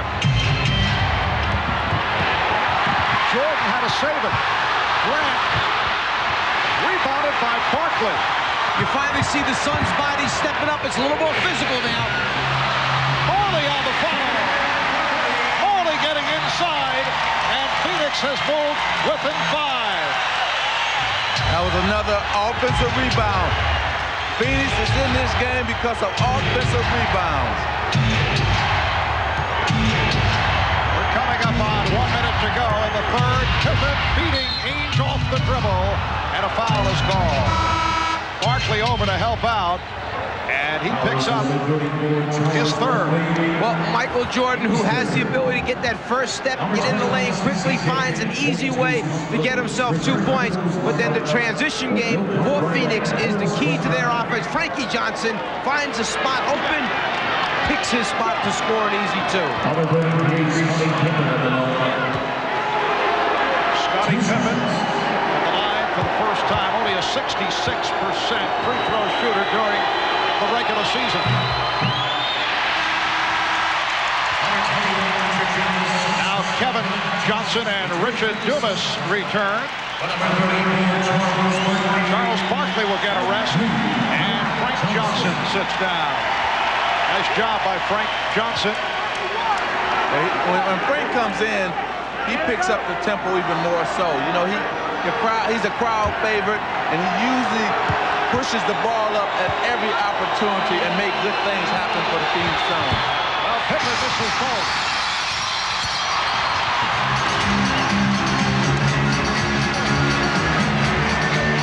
Kevin Johnson on John Paxson and a blocking foul call on Paxson. Looked to me like John Paxson did a pretty good job of moving his feet, staying in front of the basketball, and absorbing the blow by Kevin Johnson. Looks like a John Paxson doesn't agree with it and reacts, and someone over on the Chicago bench did not agree with that call either. Technical, though, was charged to Paxson, although the officials were looking in the direction of the assistant coaches, and Danny Ainge not able to hit on the tee. Well, you know, he had that problem with his thumb, and maybe that bothered him, because usually Danny Ainge is over 80% free throw shooter, and he would knock them down, so I think it was his thumb. Just under 1 minute remaining in the third. Kevin Johnson. Dumas puts it down. Richard Dumas skying to bring the Suns within 3. You know, as bad as the Phoenix Suns are shooting, they are right in this game and have a chance to win this game. Jordan misfired on the 3. Miller slapped the rebound, and he was knocked to the floor. Foul called on Chicago. It's on Pippen, his third. You talk about live bodies. Well, KJ misses, but here's Richard Dumas flying in from the offside. 16 offensive rebounds for the Phoenix Suns. But what caused that was the penetration of KJ. And then you come right back down on a foul right there. Oliver Miller had the ball and got hit. Miller will go to the line. Bulls lead by 3. They've led by as many as 20. They have led all the way. Magic, you mentioned the poor shooting by Phoenix. They are 44%, while Chicago at 56%. Yet the Suns able to get back into it here in the third. Well, they're able to get back into two things happened. They picked up the tempo, got into the open court to that fast break game, and then also second shots. They've been killing Chicago all night with second shots, and that's been the difference. And during the regular season, Chicago is the #1 offensive rebounding team in the NBA based on percentage, but they're shooting so well, there aren't that many misses for Chicago. Phoenix is getting shots up, going after the misses, and putting them back in. This game 1 of the best-of-7 NBA Final, Game 2 Friday night here in Phoenix, and then the scene shifts to Chicago for games 3 and 4, Sunday and Wednesday. All to be seen here on NBC. Here's Trent Tucker with the shot clock running down. Final seconds of the quarter. Pippen extends to 73-69. Dumas across midcourt. Here's Dumas challenging, went all the way as time runs out. Dan Majerle providing the spark. Majerle with 10 of his 14 points in the third quarter. As we head to the fourth, the Bulls 73, the Suns 69. We'll be back after these messages and a word from your local station.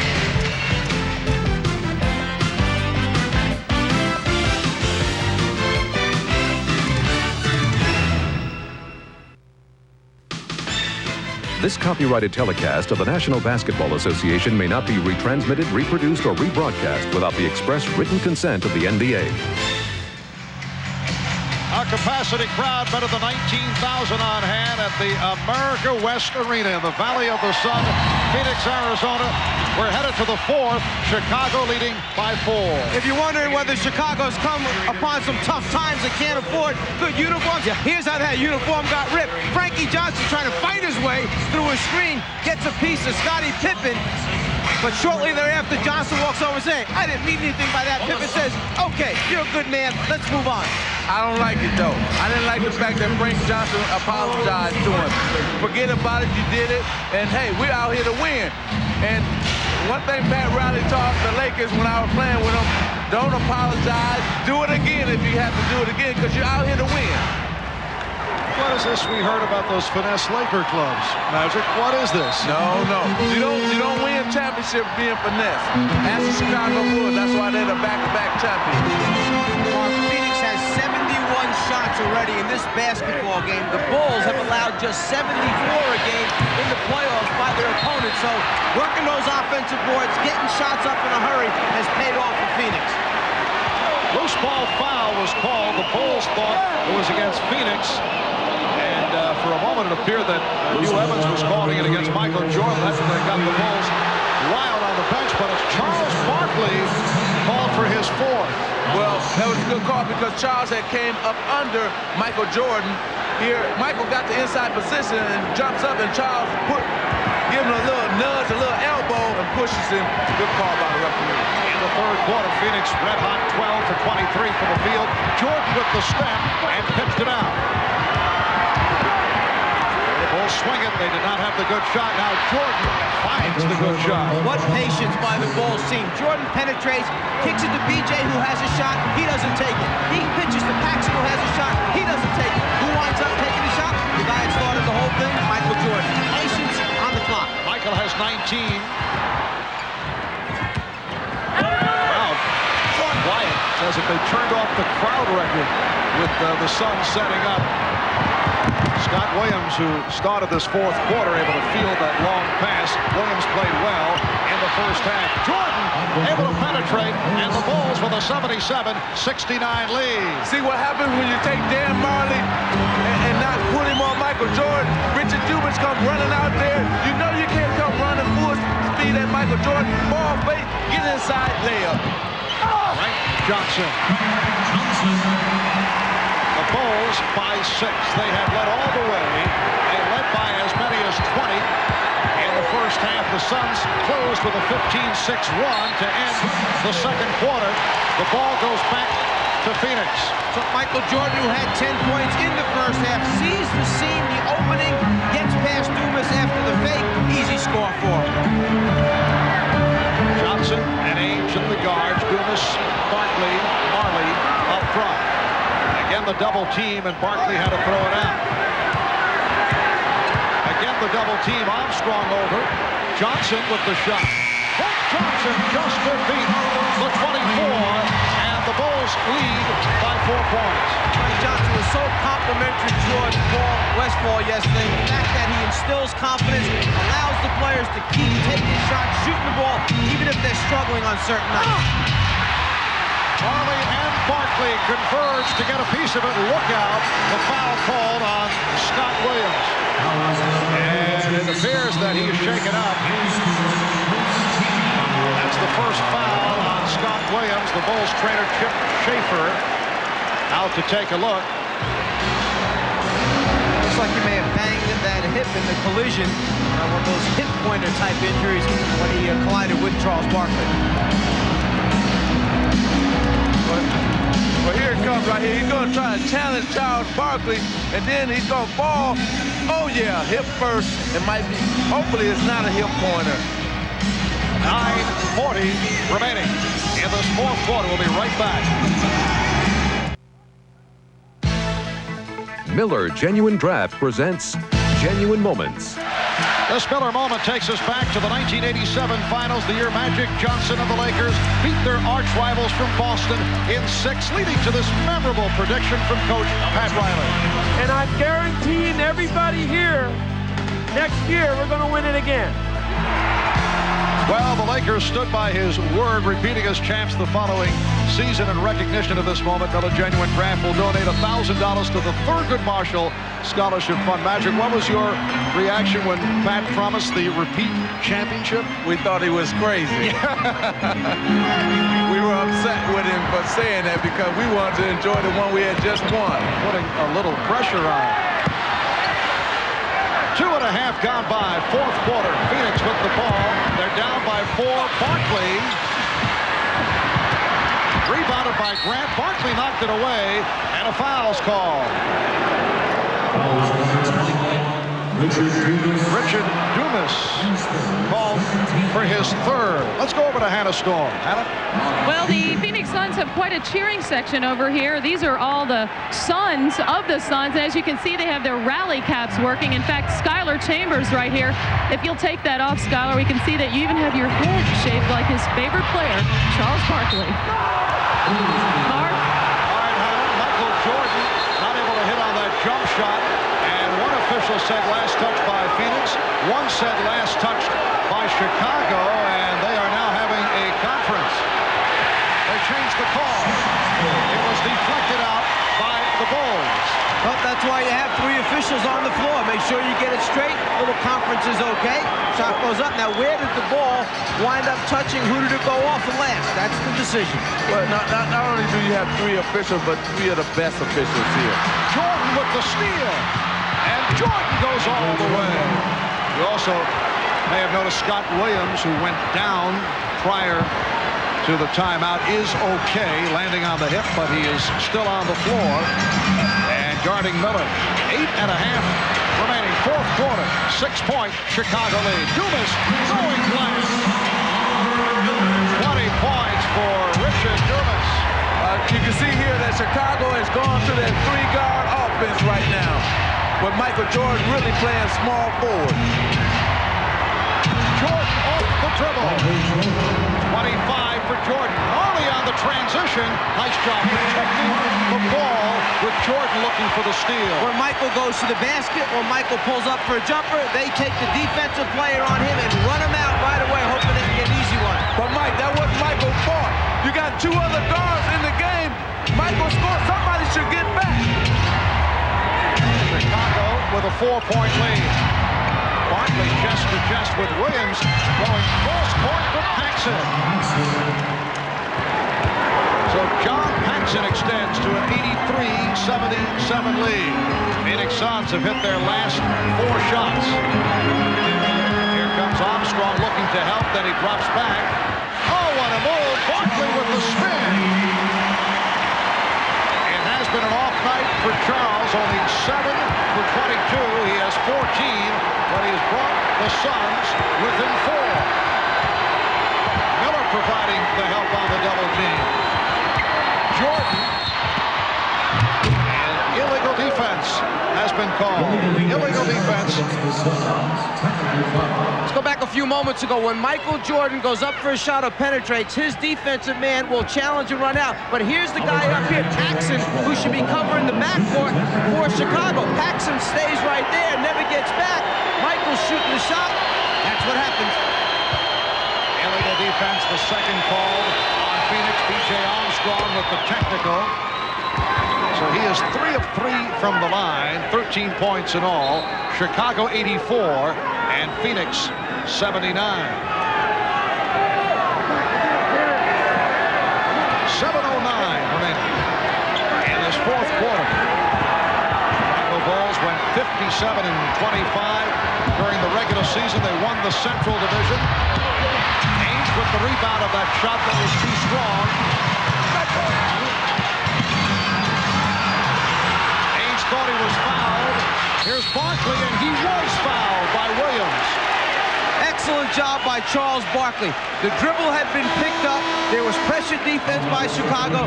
Charles Barkley was overplayed on the left wing, so Ainge lets him go backdoor, delivers the pass on time. 6 minutes, 52 seconds remaining in the game. Chicago leading by 5. The NBA on NBC is brought to you by Miller Lite. Great taste, less filling. Can your beer do this? By ITT. When it comes to building businesses, at ITT, we're adding more than just our name. And by Acura Automobiles. Experience precision-crafted performance. Well, a beautiful day in the Phoenix area. It's about 10 minutes past 8 out of the west. 92 degrees outside. They love their Suns here in Phoenix. State employees given a memo told to wear Suns colors today in support of their basketball team. A reminder, this Friday, don't miss NBA Stories, a primetime special, which will take an in-depth behind-the-scenes look at some of this year's top stories in the NBA, including a close-up of future Chicago Bulls standout Tony Kukoc. That's coming up Friday night, NBA Stories, followed by Game 2 between the Phoenix Suns and the Chicago Bulls.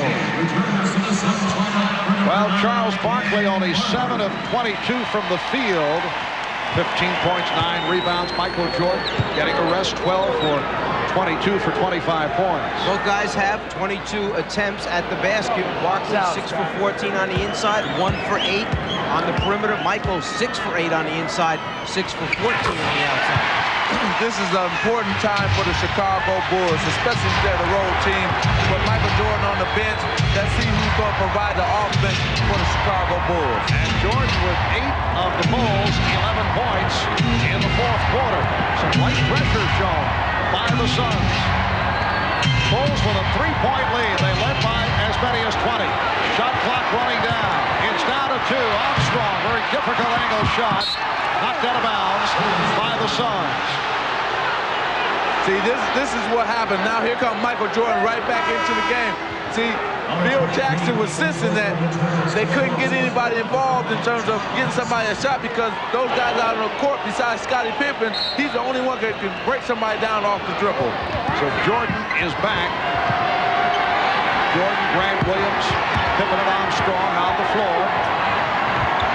Jordan rebounded by Williams. And Michael Jordan will regroup. Crowd wanted to travel. They have KJ trying to play Michael Jordan, and Chicago's trying to get it over to him for a mismatch. And Jordan able to head off the fake on Johnson. Well, see, that's a championship team for you, Chicago Bulls. They recognize that KJ is on Michael Jordan. They're going to try to get him the ball at every opportunity. And now Jordan is guarding Johnson at the other end. Suns have hit their last 5. Kevin Johnson trying to penetrate and was stripped. Pippen around Dumas, around Age. Oh, my. You know, that was a bad play, first of all, by Dumas, because he tried to steal the ball, and then Scottie just took it all the way. Michael Jordan being played by KJ. They'll run a series of little screens to free him up, then a little fade move, show the ball, change of direction. Good clean look at the rim for Michael. Scottie Pippen then, who when you get him out in the floor, in the open court, is oh so dangerous. The long strides, the elevation, and the finish and foul.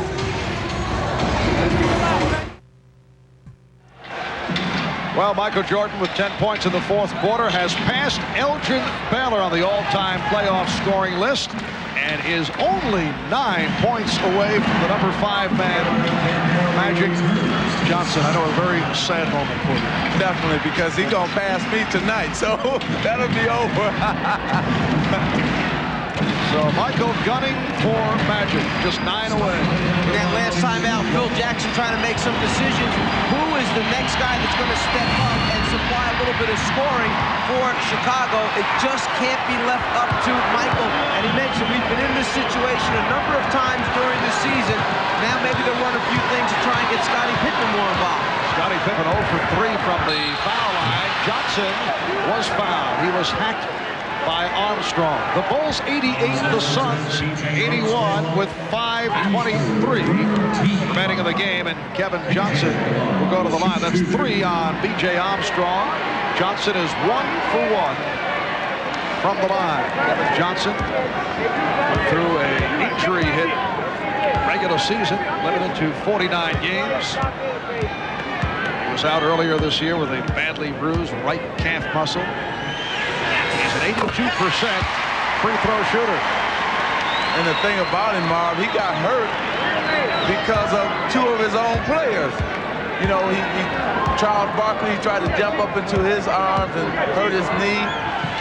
He tried to pick up Oliver Miller, and he strained his groin. So it was freak plays that really injured KJ. It's a 5-point Chicago lead as we come up on 5 minutes remaining of the game. Game 1 of the best-of-7 NBA Final Series. Jordan.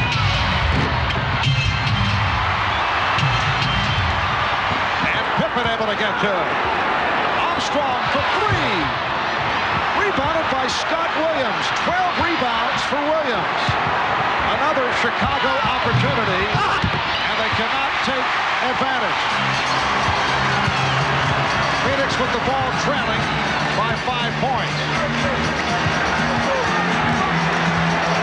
They isolate Johnson with Armstrong. Armstrong closing the baseline.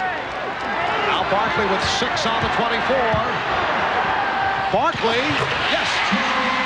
Charles very close to a travel when he started that move. Yeah, he got a little mixed up on his foot fake that time, almost stumbled into a travel, but he got away with it, made a very, very big shot for Phoenix. They're on their feet here in Phoenix. The Suns have moved within 3. Shot clock down to 3, down to 2. Pippen for 3. And it's rebounded by Dumas. Just under 4 minutes remaining in the game.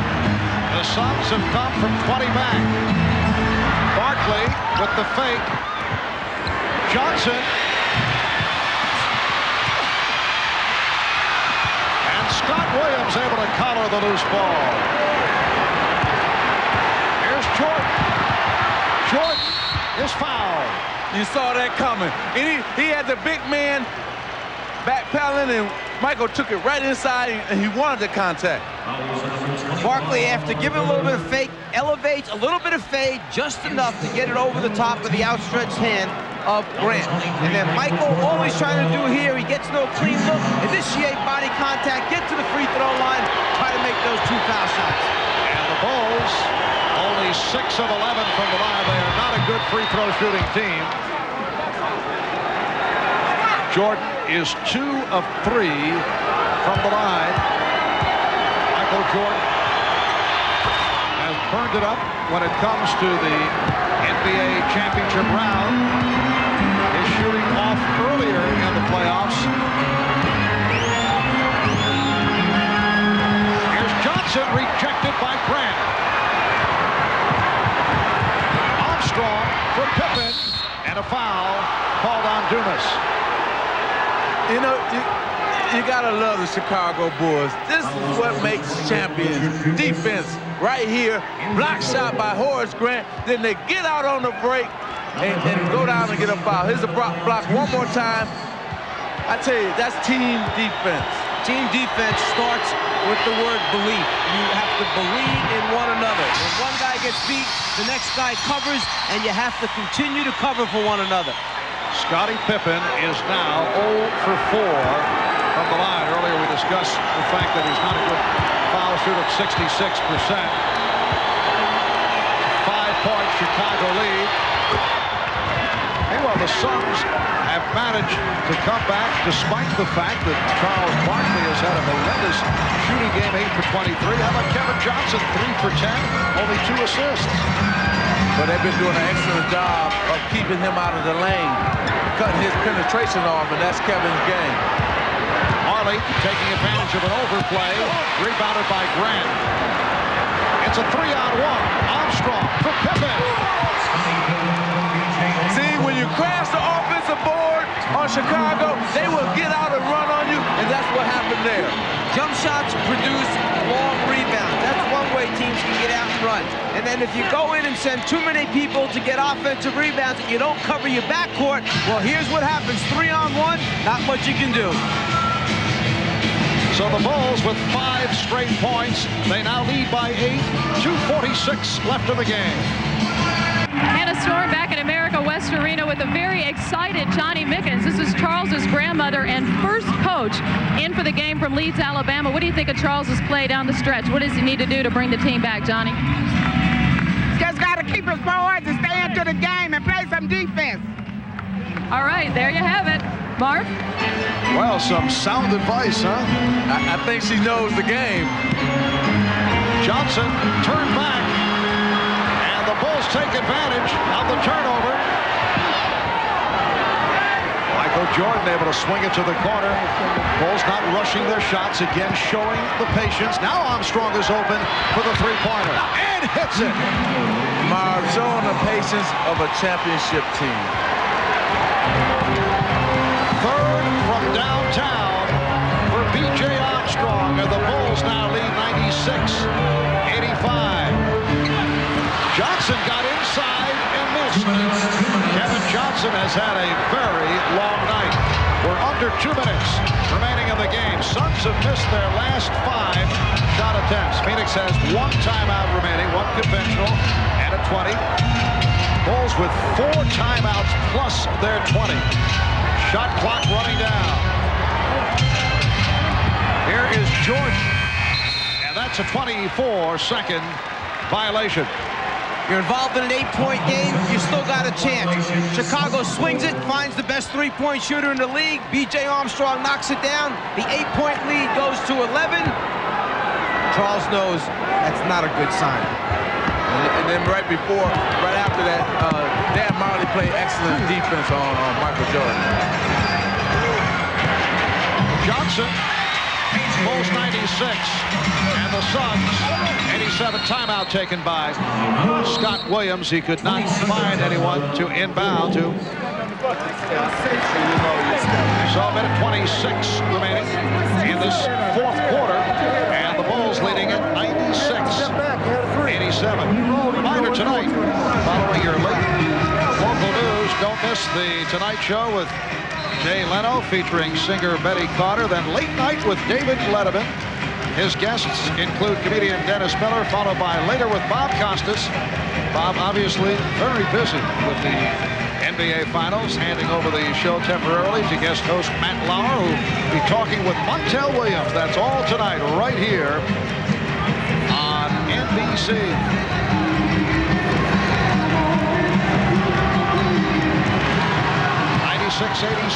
Chicago on top.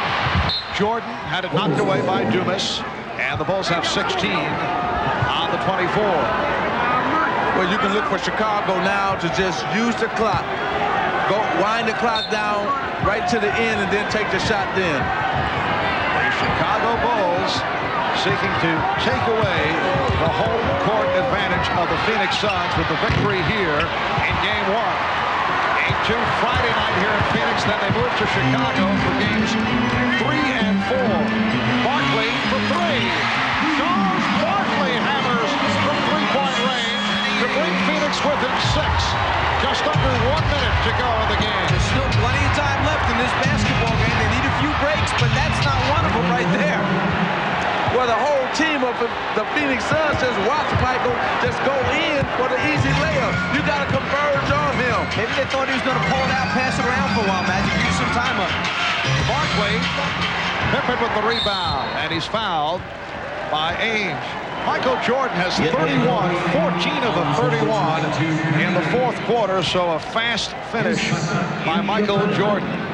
In transition, Charles knew he had to get a shot up quickly, gets a clean look, get set, follow through, and then nothing but net on the three-pointer. But then Chicago brings it right down, and perhaps Phoenix thought he was going to pull it out. No way. He saw the opening. He takes advantage. Charles Barkley, 9 for 25. Scottie Pippen is now 1 for 6 from the line. And Barkley and Johnson depart. Not a good one for the two stars of this Phoenix Suns ball club. Barkley finished with 21 points on the 9 for 25 shooting. Johnson only 4 of 13. Well, Mark, they have to know in their minds that they can shoot better. So they can feel good about this game in terms of, because they didn't shoot well in terms of the Phoenix Suns, they were still in it. Danny Ainge goes all the way. So they have something to build on at least. You think they really could feel good about this, though? Well, I do, because it's only a 7-point game right now. I feel that Chicago should have almost blew them out the way they shot the ball from the outside. So in their minds, in terms of the Phoenix Suns, they can feel good that they dominated the offensive boards and say, look, we know we're going to shoot better, so let's just come back, play a better game on Friday, shoot better, and we can win the game. It is 99-92, Chicago on top. I would think this is the last place Scottie Pippen wants to be at this point. He has just had a horror show at the foul line. He's had another solid game, 26 points, but 2 of 8 from the line. Well, you know tomorrow that's where he will be, at the free throw line, working on the free throws and try to improve there. The Bulls lead 100-92. Regular season, a 66% free throw shooter. Brought it up to 68 actually for the playoff games thus far, but struggling today from the line. Scottie Pippen. And Ainge fouled by Jordan. 23 and 6/10 seconds remaining. The Chicago Bulls during the regular season, second best road record in the league, 26-15. Second best to the Suns, who went 27-14. And Mark, the Phoenix Suns are going to have to find a way to free up Dan Marley and Danny Ainge for shots in game 2. Dumas blew the stop. Dumas has been one of the bright spots throughout for the Suns. So the Chicago Bulls take game 1. They led by as many as 20. Phoenix did come back, but Chicago led all the way, and they win it 100-92. Michael Jordan with 31 points. Scottie Pippen with 27. P.J. Armstrong, 16. Charles Barkley with 21, but a poor shooting game. Charles 9 for 25. The Bulls finish up shooting 53%. Let's go to Ahmad with Michael All right, Jordan. thanks, Marv. Michael, you guys showed a lot of patience in the second half after being up by 20. Then you showed a lot of patience in just staying ahead. Well, we hung in there. We knew we gave away the momentum when we was up 18, 20 points. And they got the momentum going in the half. And we came back and established ourselves a little bit in the second half. And we were able to fight off their surges. I reported before the game when I was in the locker room that you guys really seemed confident coming into this series. Well, you got to realize that we're an experienced team. We've been here before. We know what it's going to take to win. We got to go out there and put on the basketball court. I think one thing that happened with Phoenix, this is their first time to the finals, so they're maybe a little bit too hyped. But they're going to go back and look at the films and make adjustments for tomorrow. Had to be happy about your defense. Held the highest scoring team in the league, below 100 points. Well, we knew we wanted to control the tempo. This team is a run-and-gun type of team, and when they get in a fast-breaking game, they're very dangerous. But our defense, we just wanted to control the tempo. Now, tell me one thing. Are you going to talk to the written press at the end of this game? Yeah, I'm going to talk. I feel that that time is over with. I've made a statement from my standpoint. I got some of my teammates some exposure, so I feel good. I will talk. All right, man. Good luck to you, man. All right, back to you, Marv. He got his teammates exposure, so the vow of silence has ended. Michael Jordan coming up with an excellent game, 31 points. The Bulls holding the Suns to 92. The Suns average 113 points to lead the league during the regular season. Chicago taking game 1. We'll be right back.